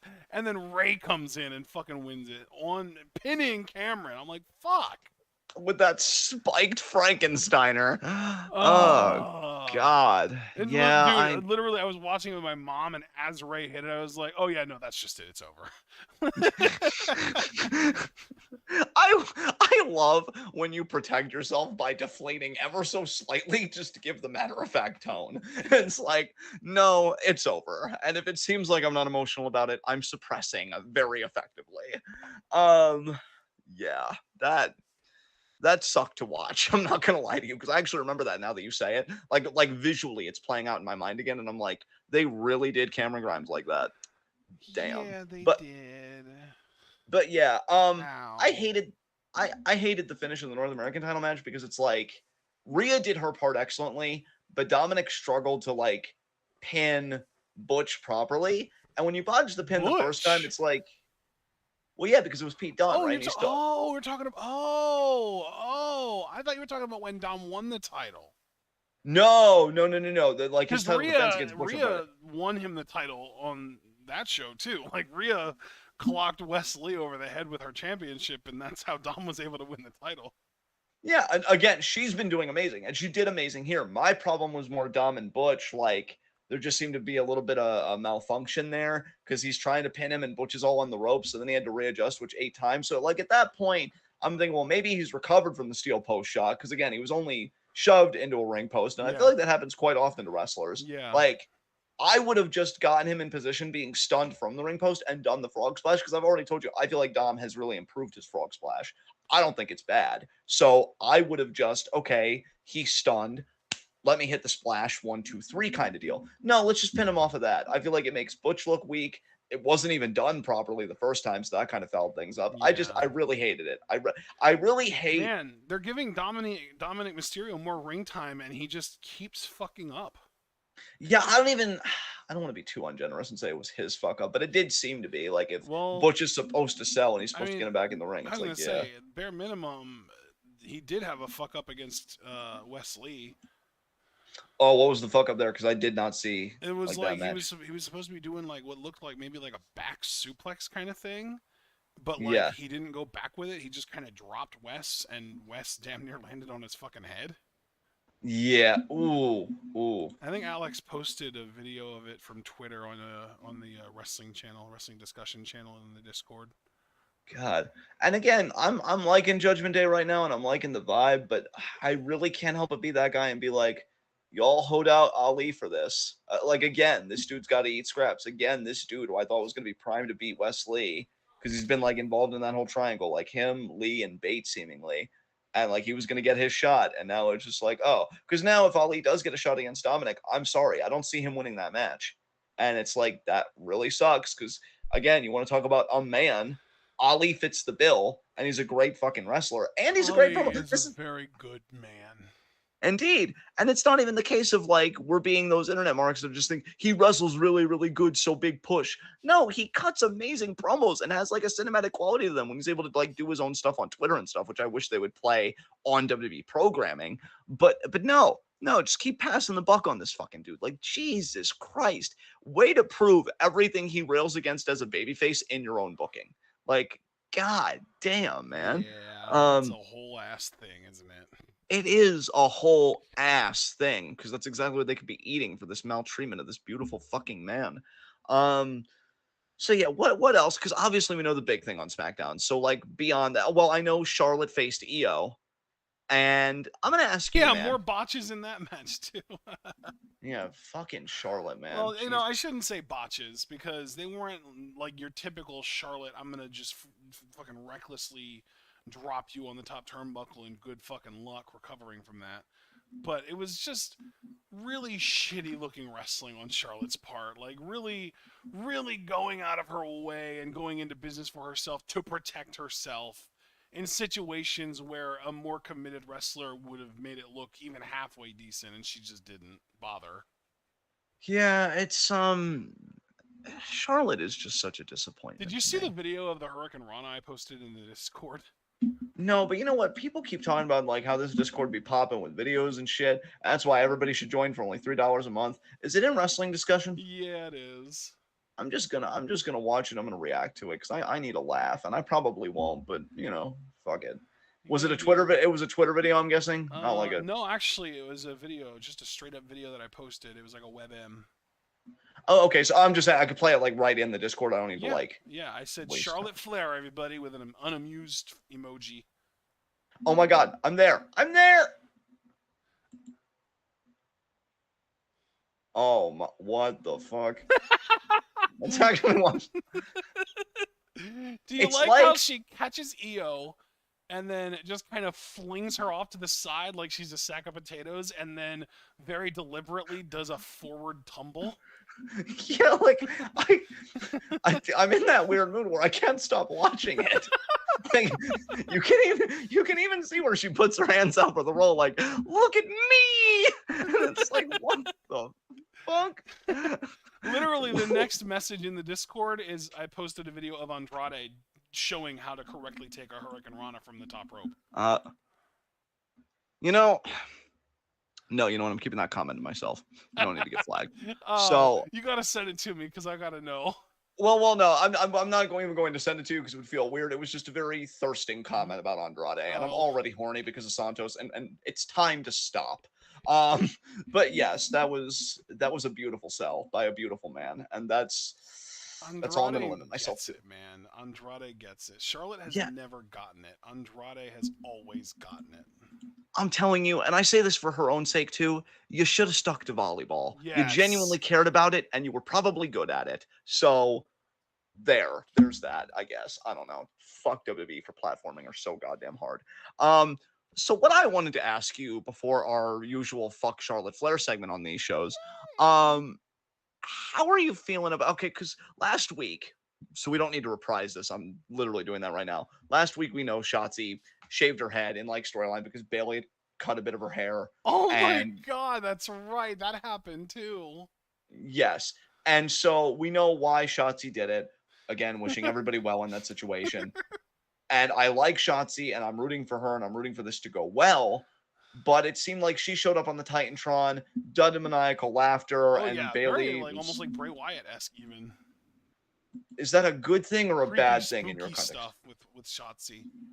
Well, that's good. That's good. I didn't know if you were like saying that like in a negative context. I didn't know No, if it I'm was not like saying hammering. no. Okay, it was a very very loose comparison.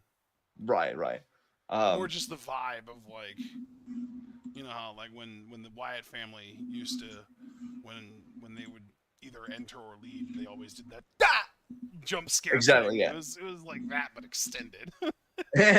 Nice. So, what do you think about now? Now again, that we have the proper context and everything else. Do you think there's promise for this like Shotzi Bailey interaction, like this feud that's probably gonna have a match at SummerSlam? You think like it'll be a good rub for Shotzi? Do you have any hope for this? Like, how are I you feeling have about hope. it? Yeah, I mean, I think, dude. Here's the thing: we know Shotzi can go in the ring. Bailey is one of the best workers in the company, arguably one of the best female wrestlers, one of the best non-Joshi female wrestlers on the planet right now, Yeah, and I would even say arguably of all time. And so even if Shotzi needs to work on kind of dialing it in from a character standpoint, we know the match is going to slap. We just know that. That's just a thing. yeah, So absolutely. I'm hoping to get a match at SummerSlam, and I hope it's on the main show and not the pre-show. That's my big thing. There you go. There you go. But dude, I please, please tell me that you saw the clip. I'm betting you didn't. I would be willing to bet that you didn't. Please though, tell me that you saw the clip of them showing Charlotte and then immediately fucking flashing to Tiffany Stratton in the crowd. oh God, It no. was jarring. No, why? It was right after Charlotte beat Io. The camera was on her and it was focused on her, and then they cut to Tiffany Stratton, and it was like fucking uncanny valley type shit, bro. It was fucking freaky. No.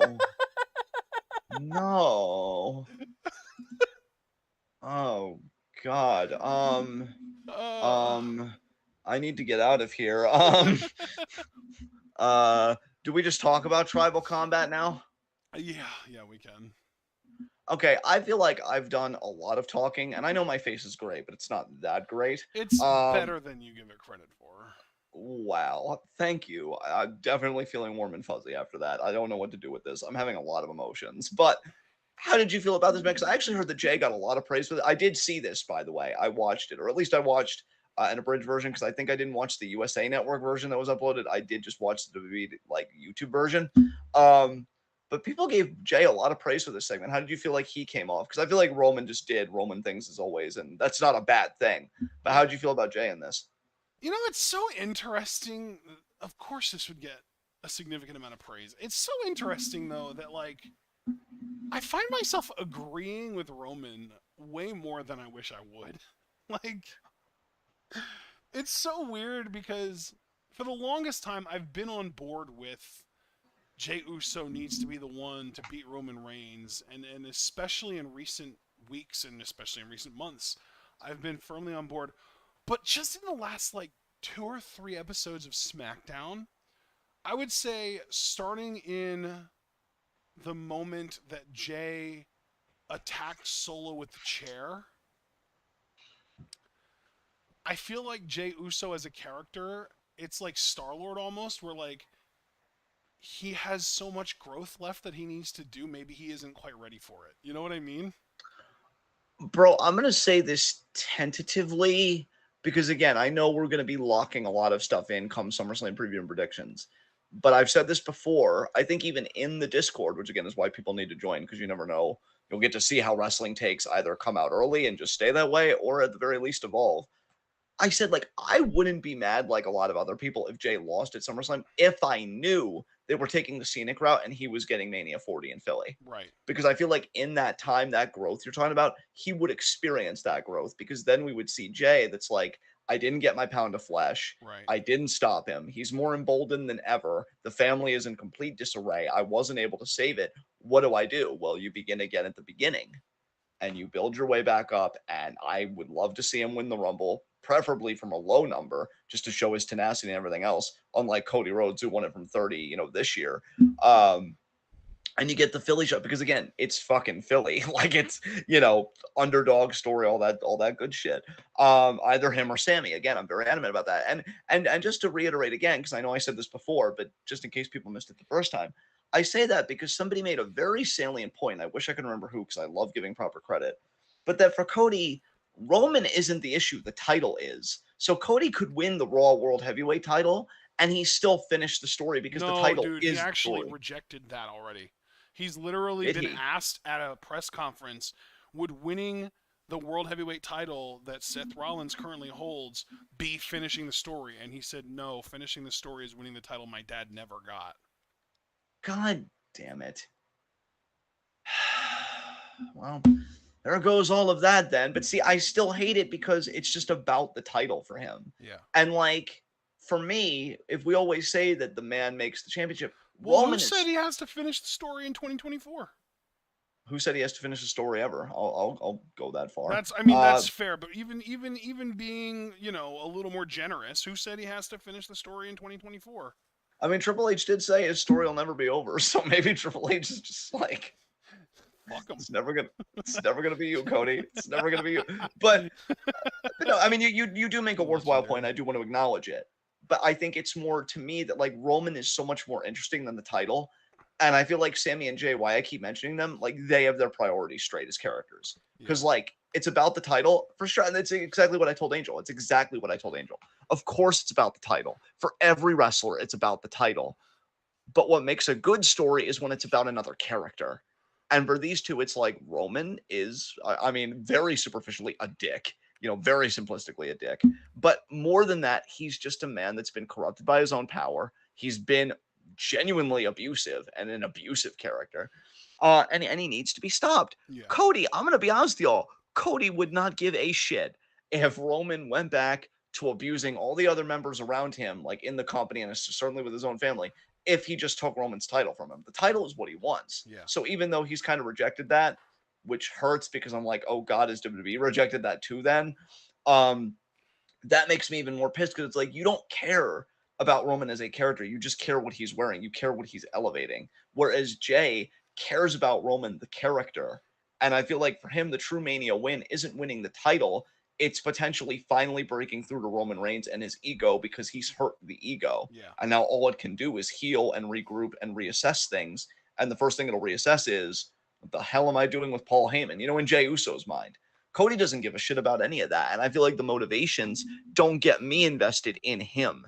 So, yeah, I just, it's frustrating. But please continue, because I feel like you had more you wanted to say about this tribal combat segment. I just wanted to have to about Cody. No, it's weird because you know how we have the quote from Triple H talking about how I think CM Punk hates John Cena so much because he knows that if he had the power that John Cena had when he was here, that he would have been the exact same way that John was.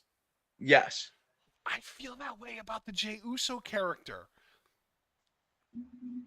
So you just feel like if he was the tribal chief, he would be just as abusive, manipulative, all that stuff as Roman's been, and he's just, he wants that power. Which, here's the thing, that I agree with you that, like, yeah, maybe going to he would learn how to be a tribal chief in his own way, but I also find that fascinating, and I think it only still kind of works on a psychological level, because what do you and I say all the time? Hurt people hurt people. Like, Jay hasn't had the growth to learn any other way to be tribal chief. He's only had Roman's very direct and immediate example. So I agree with you about the growth, which is why he needs the chase, because the chase would show him his own vision of what being a tribal chief is. And I don't know. I'm fascinated by that story, and I don't want it to be thrown on the pyre of the Cody finish the story. And I'm just really concerned about that now, given what you told me. But yeah, like I found an interesting moment to be when they do like kind of, I don't know if you want to call it the pact or the ritual of like the clasping of the hands and the touching of the foreheads, when he says, I said it's tribal combat now, when Roman's trying to be on his shit of like, oh, I don't care, oh, this and that, and Jay's like very serious, very grounded, and he said, I said tribal combat now. And they do it, and then Solo goes to attack Jay. Roman stops Solo, but then Jay takes his freaking shot. He nails one hell of a super kick to Solo.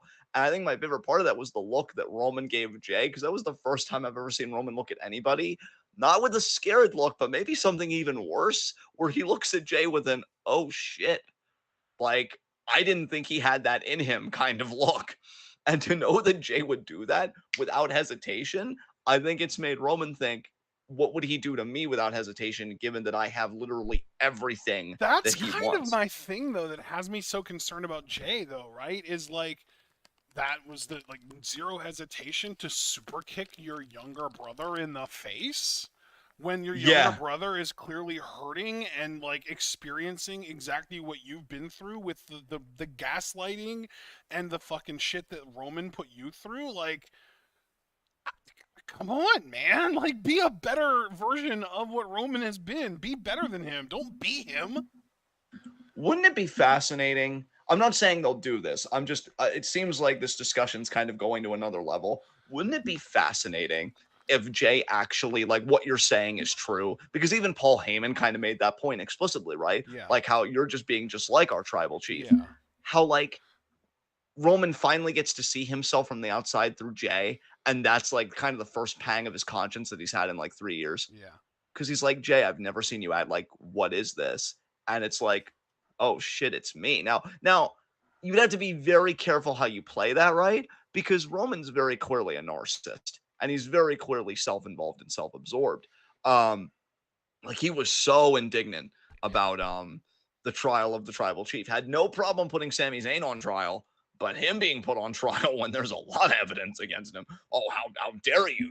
My kids are watching this. So you'd have to play it very carefully, because I feel like they'd be going from 0 to 100 with the Roman character. But it would be interesting if seeing himself through the eyes of another, and that's just Jay manifesting Roman, or more pointedly Roman's behaviors for Roman to see, would make Roman stop and be like, oh God, oh God, like I'm a I did monster. this.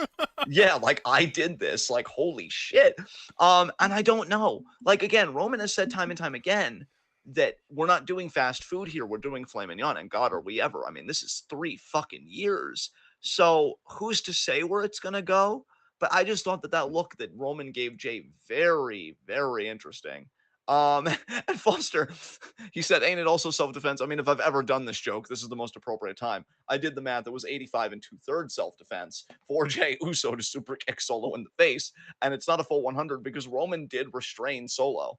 So it's not like Roman just wanted it to happen. He's like, and again, that also shows, to Roman's credit, that being tribal chief, when he says how serious it is to him, it's not totally like self-involved and narcissistic. Like, there is an authenticity there, because this is very clearly a custom within their family when tribal combat is declared, and he wants to see it observed and observed properly. I thought that was a really nice touch, because if you really wanted to make him almost a caricature of a heel, he would be flagrant in the face of, he would just be like flagrantly just eschewing those conventions and being like, yeah, Solo, beat the shit out of him, kind of thing, so that I get the upper hand. But Roman actually opts to see the custom properly observed, and I think that's a great touch for his character. So yeah, we're doing tribal combat at SummerSlam, like a winner take all, essentially. Winner becomes the champion and the tribal chief. I mean, this feels like one of the biggest SummerSlam main events in at least the last several years. I mean, dude, here's my thing. Where the fuck does this story even go if Roman doesn't just lose the title here? Like, if Roman retains, what the fuck is there left to do? And that's what concerns me, because we've been saying, like, Jay starts back up from the bottom and then like builds himself back up to Mania 4. That's what I would want. But then the question would necessarily be, okay, but what is the bottom? What is the buildup? How do you stretch that out to Mania, or at the very least until Rumble? Because then that's easy, right? You just have him win the Battle Royal, and then you do the build from there. That's easy. So, really, more pointedly, what does the bottom look like, and what is the build from the bottom back to the main event? At the very least, to Rumble. What does that even look like? How do you pad that out Yeah. with that roster? And that's a Do we worthwhile know question. what the pay-per-view is after SummerSlam and when that pay-per-view happens? I honestly wouldn't be surprised if it was like, because they already did a Clash of the Champions type show or a Night of Champions type show. So let me even see if I can pull up a pay-per-view schedule for 2023. I wouldn't even be surprised if it was another Saudi show. I feel like it's been a while since we've had one of those. Didn't Or at we least it just feels have like. one in May? I mean, did we? If so, like I've already forgotten about it. But you know, they're getting those boo bucks. Payback in Pittsburgh, Saturday, September 2nd. Interesting. Okay, they're doing a lot of Saturday pay-per-views these days. I'm telling you right now. I mean, here's the thing. Our preview predictions is coming up 2 weeks from yesterday, basically. Yeah. I really want. Now, this is what I want to happen. This isn't what I'm predicting to happen. I really want for Jay to win the title and for Roman's rematch to be Hell in a Cell. I quit. Yeah. Yeah, you've been saying you want them to kind of bookend it, you know, because that was the first really huge moment in the feud, at least match-wise, and then to bring that full circle, like, yeah, that makes perfect sense. Yeah. Yeah, we'll see. We'll see. Because I really don't know where this story goes if Roman just wins. So yeah, I don't know. I don't know. But and Javaris has got me really hoping that we get a Rikishi driver. Yes. I know you've really been hoping for that. Who used that in the G1 to win their match? Beg pardon? It was Tonga Loa. Yeah. Tonga Loa, yeah. Yeah. Oh, man. Tonga Loa on Kenta. Poor Kenta. Hell yeah. Dude, that would be so sick. Oh, man. There was no shopping at IKEA after that Rikishi driver. So, yeah, I guess nothing else to talk about, so we can move on to our next segment. Did you watch any extracurriculars this week? No. I obviously didn't with my week. All right, so let's open it up to questions. And you guys come up with some crazy fucking questions sometimes during this segment. So, forum's open. Ask any questions you want about this week in the world of wrestling. I apologize if I can't answer again. It was a very unique week for me. And, I'll do my best. Thoughts on Lashley chatting up Trick Mello Gang? Yeah, Foster, I know you're really invested in this. I gotta say, man, I wish I was paying more attention to it because anything your face is invested in obviously is worth caring about because, I mean, I don't know if you know this, but you're beautiful. So, yeah, I want to really keep my finger on the pulse of this, but I'm excited. Like, if you're thinking that Lashley's going to do a super faction of, like, Street Profits, Trick, and Mello, fuck yeah. Like, wouldn't it be funny to actually... If we could just press pause really quick, and this will give time for other people to get questions in anyway, because I don't want to put anybody like on a shot clock or anything.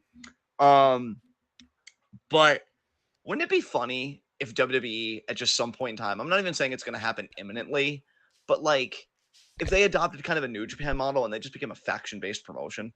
Like I almost feel like they want to do that. Like it's just kind of insane because we've already got Bloodline, Judgment Day, Brawling Brutes. Yeah. But, like, the thing is, like, these factions would have to stay together, or at the very least, like, if you're going to do betrayals and stuff like that, you keep the core of the group together. Like, you keep the structural integrity intact. You just switch leaders, or you switch, like, secondary members. But, like, yeah, now Lashley maybe wanted to do something. Why not just go all in and do the Stardom New Japan thing and just be a faction-based? I think that'd be a very fascinating era for WWE. I don't know how I feel about that. Very like mid to late 90s because I know there was a point in time in the mid to late 90s where they were very heavy on factions. I wouldn't say they were faction based, but they were very heavy on factions. Like when they had the DOA and the fucking the Nation of Domination was a thing and Degeneration X was a thing and. There were a lot of factions. I'm sure I'm forgetting a bunch. The Corporate Ministry at one point. I mean, the Ministry of Darkness preceded that, obviously. But yeah, like there were a ton of factions at one point in WWE, WWF at the time. Yeah.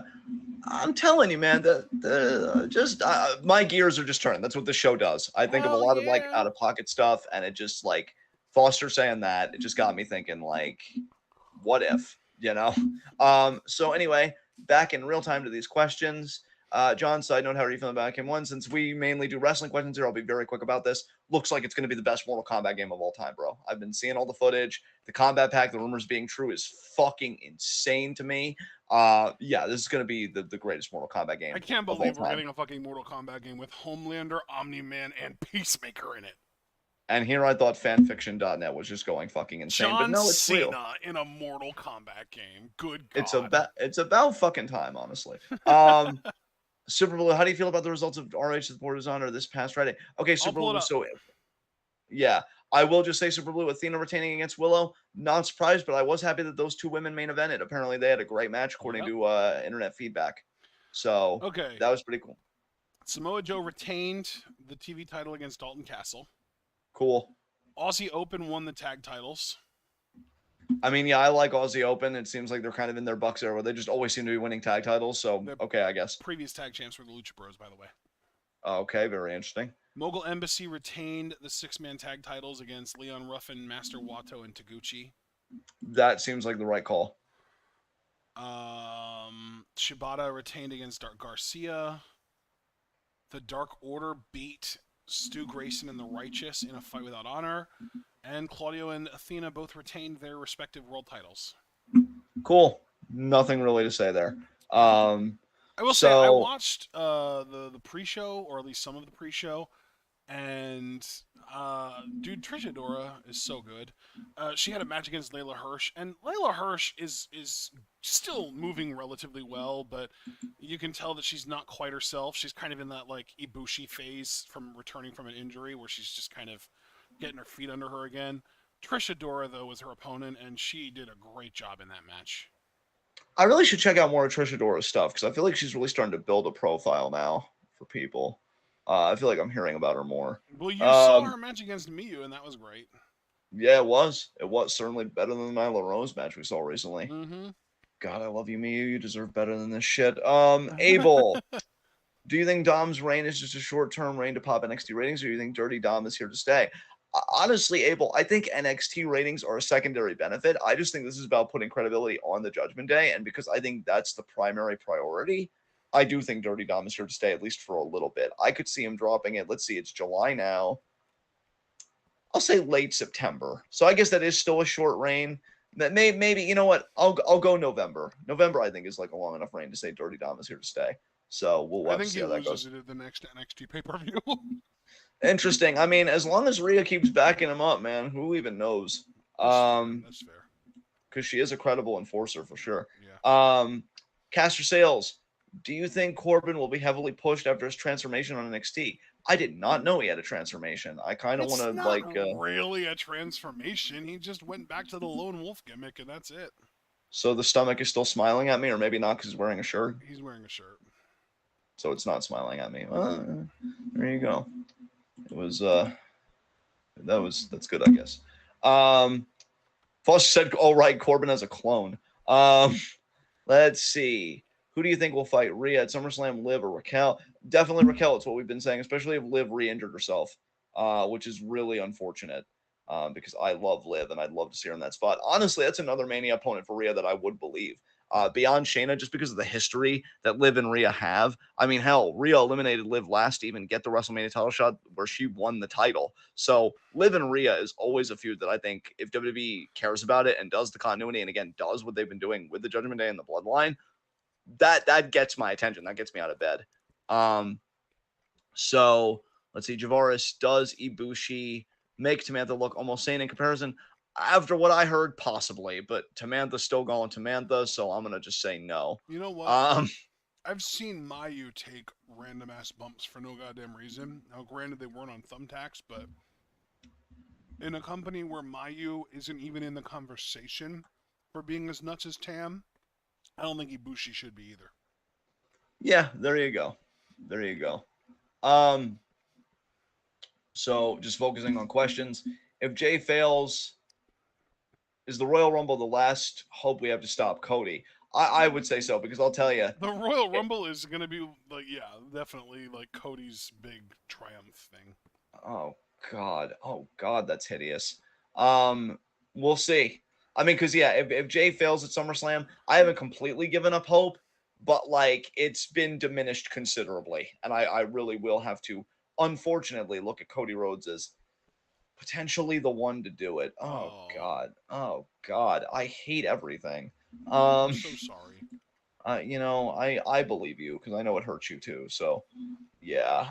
Any other questions?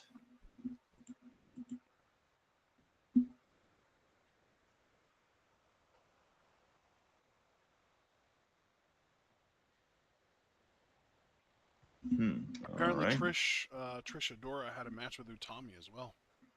Yeah, I heard. I thought Utami won that match, so she's been on quite a Yeah. winning streak. Oh, that's right. I did catch that. That was on ROH TV this past Thursday. That's right. So I guess I did God. do something extracurricular because I caught that. And Utami actually broke out the hijack bomb for that. Oh, amazing, Yeah, amazing. it was really I cool. for one, I for one am so proud of Utami. She's literally perfect. So I'm a that's little like concerned though, because I really thought that this hiatus from Stardom would be like an opportunity for her to rest her body, not just keep working elsewhere. I don't know, man. Maybe Utami just wants to broaden her profile and Yeah, maybe in the future like her job prospects. I don't know. Utami does feel like kind of a Stardom lifer to me, or at least maybe that's just what I'm hoping and projecting it onto her. and yet But we've literally seen her work Ring of Honor and show up at the NXT Performance Center within the last few weeks. Tommy's like, oh shit, I got options. But you know what? You know what? No. Normally I'd be like, oh Tommy, please don't leave Stardom. And to be fair, I don't want her to. But you know what? If Utami's thinking I've got options, let me leverage this to get paid, Queen, fuck yes. Fuck yes. Next time her contract negotiations go up, she's like, oh, I have it good with EO, right? And like Natty really liked me when we trained at when we trained at the dungeon. So I'm gonna need to hear that wallet scream a little more, Rossi. And I'm gonna be like, yes, Queen, you're fucking doing it. You're winning at capitalism. The system is gonna kill all of us, but get your nut while you can. Hey Rossi, you Um, see that contract that I just was signed for the last few years? Add a zero to it, honey. yeah. And don't test me because we may want to add another one. So okay, caster sales. Do you think that there's a chance of Sammy being there for Jay at Tribal Combat? You know what? I do want Sammy to get like re-involved in this because I know that Kevin and Sammy are going to feud again eventually because again, they're destined to do this forever. They've said so themselves. And I do think helping Jay would be the Dude. perfect thing because Kevin has just been so over the bloodline. He's even like said to interviewers when they get Sammy's opinion on what Jey Uso's doing, he's like, "Why are we still talking about this? Why does this still matter?" And then Sammy's like, no, it's a legitimate question, whatever. And then he, goes and he does the babyface thing and he gives his honest answer. But yeah, I think if he would help Jay, but then like catch a stray bullet or whatever, metaphorically speaking, in the process, get injured, kayfabe, or just something, and then he's not 100% to defend the tag titles, and that's why they lose them. And then Kevin goes off again, very similarly to Finn. It's like that kind of gray area where it's like you understand why Kevin's upset. You just wish that he would have manifested his anger in a healthy way that just didn't implode the entire friendship. So Right. I do think it's possible, Caster, but I've cooled off on it a bit just because it really does seem like Sammy's firmly in the tag division right now. Um, but what do I you will think, though, man? say, Yeah. excuse me, sorry about that. So, since you were just talking about the whole thing, I wanted to address that same question about Sammy and Jay, Yes. because it was something that I was thinking about earlier, and I actually wanted to bring up earlier, but of course, ADHD, out of sight, out of mind, I forgot about it. Now I have an opportunity to talk about it. I would love it if Jay does beat Roman for the title, retains against him in Hell in a Cell, starts to look like he is going to turn heel and start being the evil, manipulative, abusive tribal chief like Roman was, and Sammy is the one that brings him back. Ooh, I love that idea of Sammy being the one, like even more than Jimmy, because Sammy and Jay's relationship has always been one of my Well, favorites, like because in Jimmy would WWE. be in on it. Jimmy would be Jay's right hand man, the way that Jay was Roman's right hand man. Yeah. All right. Yeah, I like it. I like it a lot, actually. All right. Yeah, let's do that. I say Or let's even fucking like do the that. way that Solo is Roman's right hand man, even more so. Exactly. Yeah, for sure. For sure. No, that's a really great idea. I love that. Because again, it's just the continuity, the Yeah, interrelationships, like yeah. everything. Like, yeah, fucking do that. So that's got me psyched for Part of sure. me even is like, would it be more interesting if Sammy successfully was able to help Jay realize what he was doing and brought him back to the good side and made Jay like just a really good healthy tribal chief who is like a healthy champion and uses his power in a healthy positive way? Or would it be more interesting if Jay got fully corrupted and it took Sammy beating him for the title for him to realize it? Oh, Yeah. So yeah, that's what yeah. I'm That is saying. it. That's what I'm saying, dude. There's so Yeah. many angles they can go with it. Again, they're making filet mignon, not fast food. I Yeah. love everything being discussed there. It's definitely giving me a lot to chew on. And then we get the Um, Kevin Owens heel turn and he ends up being the one that beats Sammy for the title. It's like there's so many places to go. Absolutely. Super Blue with another question. Could Jade Cargill beat Athena for the ROH Women's title? She could. I don't think she should. There's a difference there. I think she could. Yeah. I mean, Jade as far as the Cargill, could goes, absolutely, because they do have quite a past. Literally, Jade is practically the reason Athena is in AEW, which is the reason she's in ROH in the first place. right, right. Yeah, again, I think she could because really, I mean, Ashton does make a worthwhile point for sure. But more generally, any woman could beat Athena if like ROH decides to book a story there and build it up. Do I think Jade can carry the weight of what Athena's built? I think she's gotten a lot better, but I'm not so inclined to say yes personally. Dude, while we're on Um, this subject, before we move on to another question, I just want to ask you straight up, since you and I both agree that while Jade could beat Athena, it's better that she doesn't. Is there anyone in your mind that would make the most sense as far as who should beat Athena for that title? Not right now, but given that you asked, do you have somebody in mind? Uh, Not immediately. The first name that comes to my mind is actually Yuka, but like, I don't know about her because I don't know because like the reason I say Yuka is because the ROH Women's Championship does have a history of having Japanese champions. Sumiya Sakai was literally the first one. Mayu Iwatani has held the Ring of Honor Women's Championship before. It was a previous iteration of the championship, but still, like it's been held by Joshi's before. It's a thing. We know that Tony Right. Khan is willing to put his women's championships on Joshi's, with Riho and Shida both having held the AEW Women's Championships. And Yuka is out with an injury right now, but we also know that even before the injury, she literally was talking about like she's leaving Tokyo Joshi and moving to America. So like it's probably safe to assume that it's for AEW, and it's possible that it's even for Ring of Honor. So maybe she will be the one to do it. If the story's there, Yuka's a beast. I And think I you want think to. didn't Yuka even beat Athena when she was in America last? I thought she did, but I could be Because wrong. I feel like I remember there being a backstage segment where Athena like lunged at her. Yeah, yeah, there was. There was. You're right. You're right. Yeah, Yuka might be the one. Oh wait, no, Interesting. Athena beat Yuka back in March in a title defense. Okay. Well, hey, when a reign is as dominant as Athena's been, you're going to circle back to some challengers eventually. But there was a match in January where Yuka and Sky Blue beat the team of Athena and Diamante, so there's at least something there. Right, right. Yeah. Yeah, Athena's reign has been really impressive. I don't know who's going to end it, but I like the idea of Yuka for sure. And we do also just have a literal, immediately recent example of someone who lost to Athena a few months ago getting a second shot at her already in Willow. Willow also literally just lost to Athena for the Ring of Honor Women's Championship back in, like, I think it might have been like February or March. And she just already got a second shot at it by, beating her in a singles match in the Owen Foundation tournament. So yeah, I think that Yuka is the first and like the most prominent name that comes to my mind as far as who beats Athena for that title. Yeah. Yeah, makes sense to me. Um, It let's also, I should also mention that in the scrum after the match, Athena was literally exclusively naming Joshi's as far as who she wants to face next. Nice, Athena. Yeah, like Nice. she named, I think the three names that she named were Julia. I think it was Julia, Utami, and Mayu. I want to say were the three. Wow, I love that Utami got that rub. That's fucking sweet. I I think those were love the that three. Yeah. I love that Joshi's presence, like in the wrestling world, really has objectively gotten bigger. If you've got like American promotions like wanting to do business with them, that's good stuff. Mainly AEW, to be fair. I'd love if WWE like ever had the balls to have like a woman name a Joshi wrestler that they would want to face on a mic, because then that would imply that WWE actually made a deal with them or something.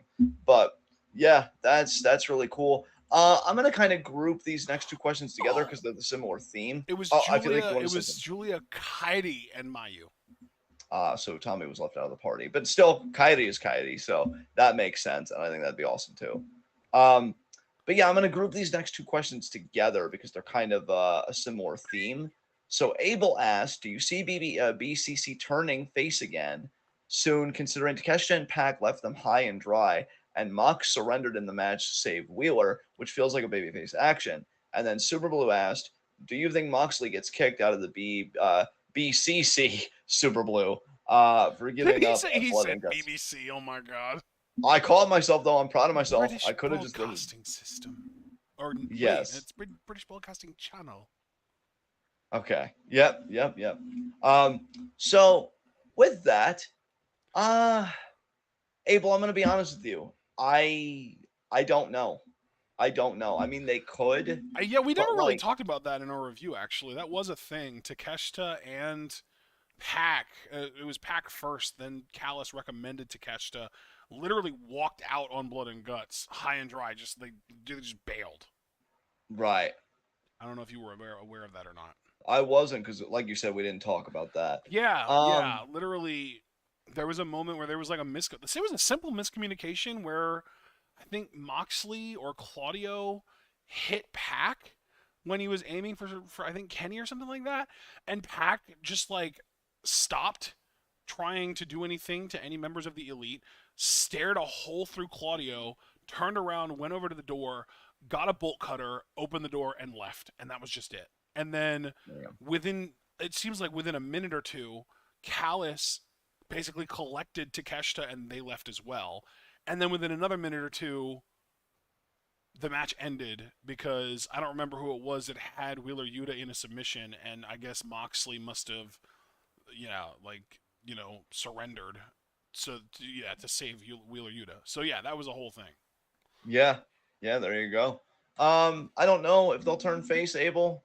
I personally feel like they should have never gone heel to begin with, Yeah. because I really like them as like badass baby faces. I will give AEW credit. It's cool that Moxley surrendered on Yuta's behalf because those two do have history. It was Yuta's wars with Moxley that got him membership in the Blackpool Combat Club to begin with. So I like that it's kind of full circle that way, where like Moxley really has developed a sense of care for his comrades, including Yuta. Um, and I don't know how the rest of the faction is going to feel about that though, because like if they so to go to Super Blue's side of the question, right? If they kick Moxley out, I think that's terrible booking, because it's one thing to be a heel, it's another thing to be incoherent. And like, why would you kick out a guy for looking out for one of his own? Like, I could understand it if Moxley maybe showed sympathy to a member of the elite, like maybe he was pummeling Omega and then he got like a screwdriver or something and he stopped himself from using it, and then he tried to just do pure wrestling and they like lost that way. I'd get that, but he did it for Yuta's sake. Yeah. What's Cesaro gonna do? Be pissy about it? Like what the like? I would hate that, Super Blue. I'm just telling. Like, it can happen, sure, but again, much like Jade Cargill, it could, doesn't mean it should. And if it does, I would just kind of roll my eyes and be like, come on, guys, like what the fuck is this? So yeah, that's my thought on that. Any other? Well, yeah, I guess, is there anything you want to say, Ashton, about those questions? Anything else? Because I know we kind of You covered it. them. Well, we All kind of right, covered cool. it together, honestly. Yeah. So any other questions? Going once. Going twice. Going 3 times, and it's gone. John, Yeah, let's closing get the gate. It's time for Abel's favorite segment. High spots and low shots. Whoop, whoop. God, given that context, I'm gonna give my low shot to the Blackpool Combat Club. Yeah, it's fitting. Lost blood and guts, and one of your own got so compromised you had to surrender for their own sake. If anything, Yuta should be kicked out for being compromised like that. So yeah, Blackpool Combat Club is my low shot. Who's yours? That's very fitting. That's very fitting. My low shot. Let me think real quick. You know what? I'm gonna have fun with this. Oh fuck. No, you know what? I'm gonna give an honorable. I have to emphasize honorable low shot because he did win the battle royal, but my honorable low shot is Darby Allin Okay. because there was this hilarious spot in the tag main event of Collision tonight where he tried to do a tope to Christian and Luchasaurus stood in the way, and Darby Allin literally just fucking bounced off of him. It was fucking funny. What a tool. All right. And then he also ate the losing pin, right? So that I can't make him my my full blown low shot because he did win the battle royal on Rampage, but honorable low shot. As far as my actual low shot goes, I'm gonna just go with the low hanging fruit here and say Riddle. I think because he got given a match against Gunther and he thought he would survive that, and he was Yeah, wrong. he was wrong, categorically even. Um, Honorary high spot for me, Santos. Beautiful. He spared us from having to suffer from any more Austin Theory commentary by jumping him. And he's going to beat a man that he's literally taller than next week. And he's going to show that man and Oscar why one of them was able to successfully give up veiled face. And I guarantee you it wasn't the man that can't do all the roller coasters at the amusement park. So, beyond that, my actual high spot, I'm going to say is Jey Uso. Nice. He really was adamant. I said trial by combat now, or tribal combat now. Trial by combat, Game of Thrones shit. Tribal combat now. Roman acquiesced. He put the leg around the championship, and then Jay delivered an ice cold super kick to Solo that even left Roman shooketh. So Jay is absolutely my high spot. Who is your high spot? Oh my god, I missed an opportunity to give my low shot to fucking Billy Gunn. Speaking of shooketh. Yeah, goddamn. Holy shit. I kind of want to say, yeah, retroactively, my real low shot is Billy Gunn. Hey, it's our show. You can do whatever the hell you want, my man. High spot, though. Um, you know what? I'm actually going to be a little bit creative with this and say my high spot is Chelsea Green specifically. Oh, nice. Because that woman has been in and out of this company so many times for so many years that for the fact that she has actually gotten to the place where she's over and won a championship is incredible. Yeah, that's a great point. Like, let's not forget she was a sub in a season of Tough Enough. Like, she wasn't even supposed to be in it. Someone else left, she got subbed in for them. Right.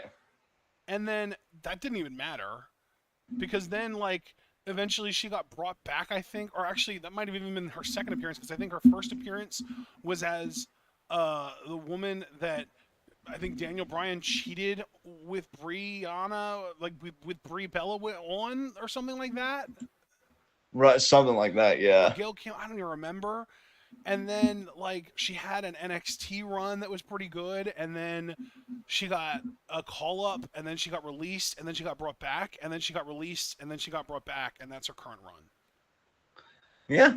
I mean, way to persevere. Dude, right? And she's such a good talent too. And like all throughout all of those separate runs.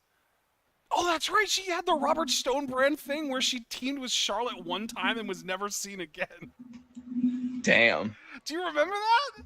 Yeah, I actually do remember that. Jesus. Oh my god. All right. Yeah. So But yeah, she did a lot of good shit when she was away from WWE too.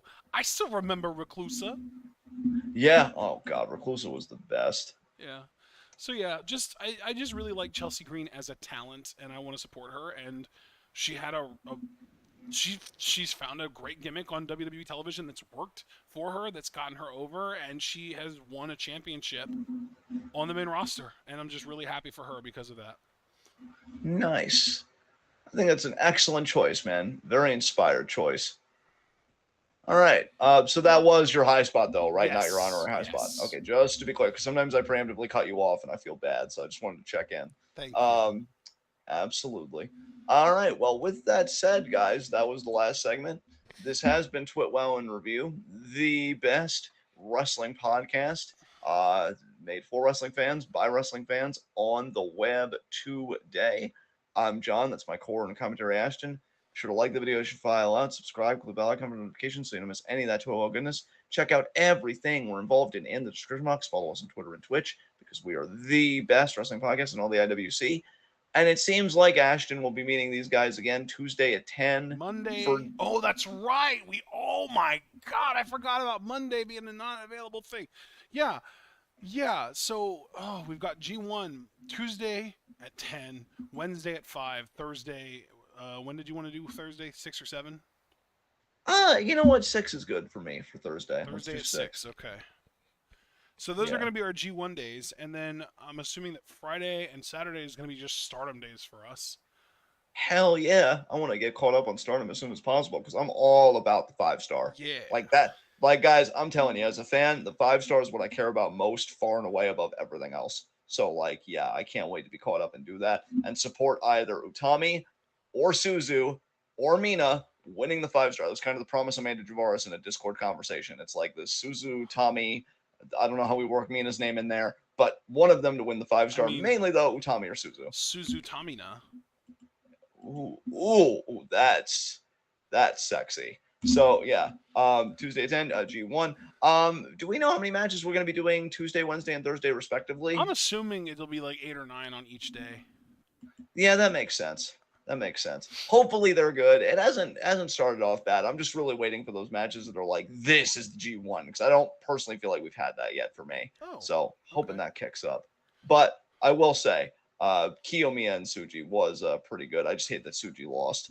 But yeah, we'll see what happens. So Tuesday at 10, we get back on our G1 coverage. Thank you everyone for being patient with us as I was taking care of business. I definitely took notice, and the warm reception that I got back in the Discord definitely touched me very deeply. I appreciate you guys. So we'll see you Tuesday for G1. Be good to yourselves and each other.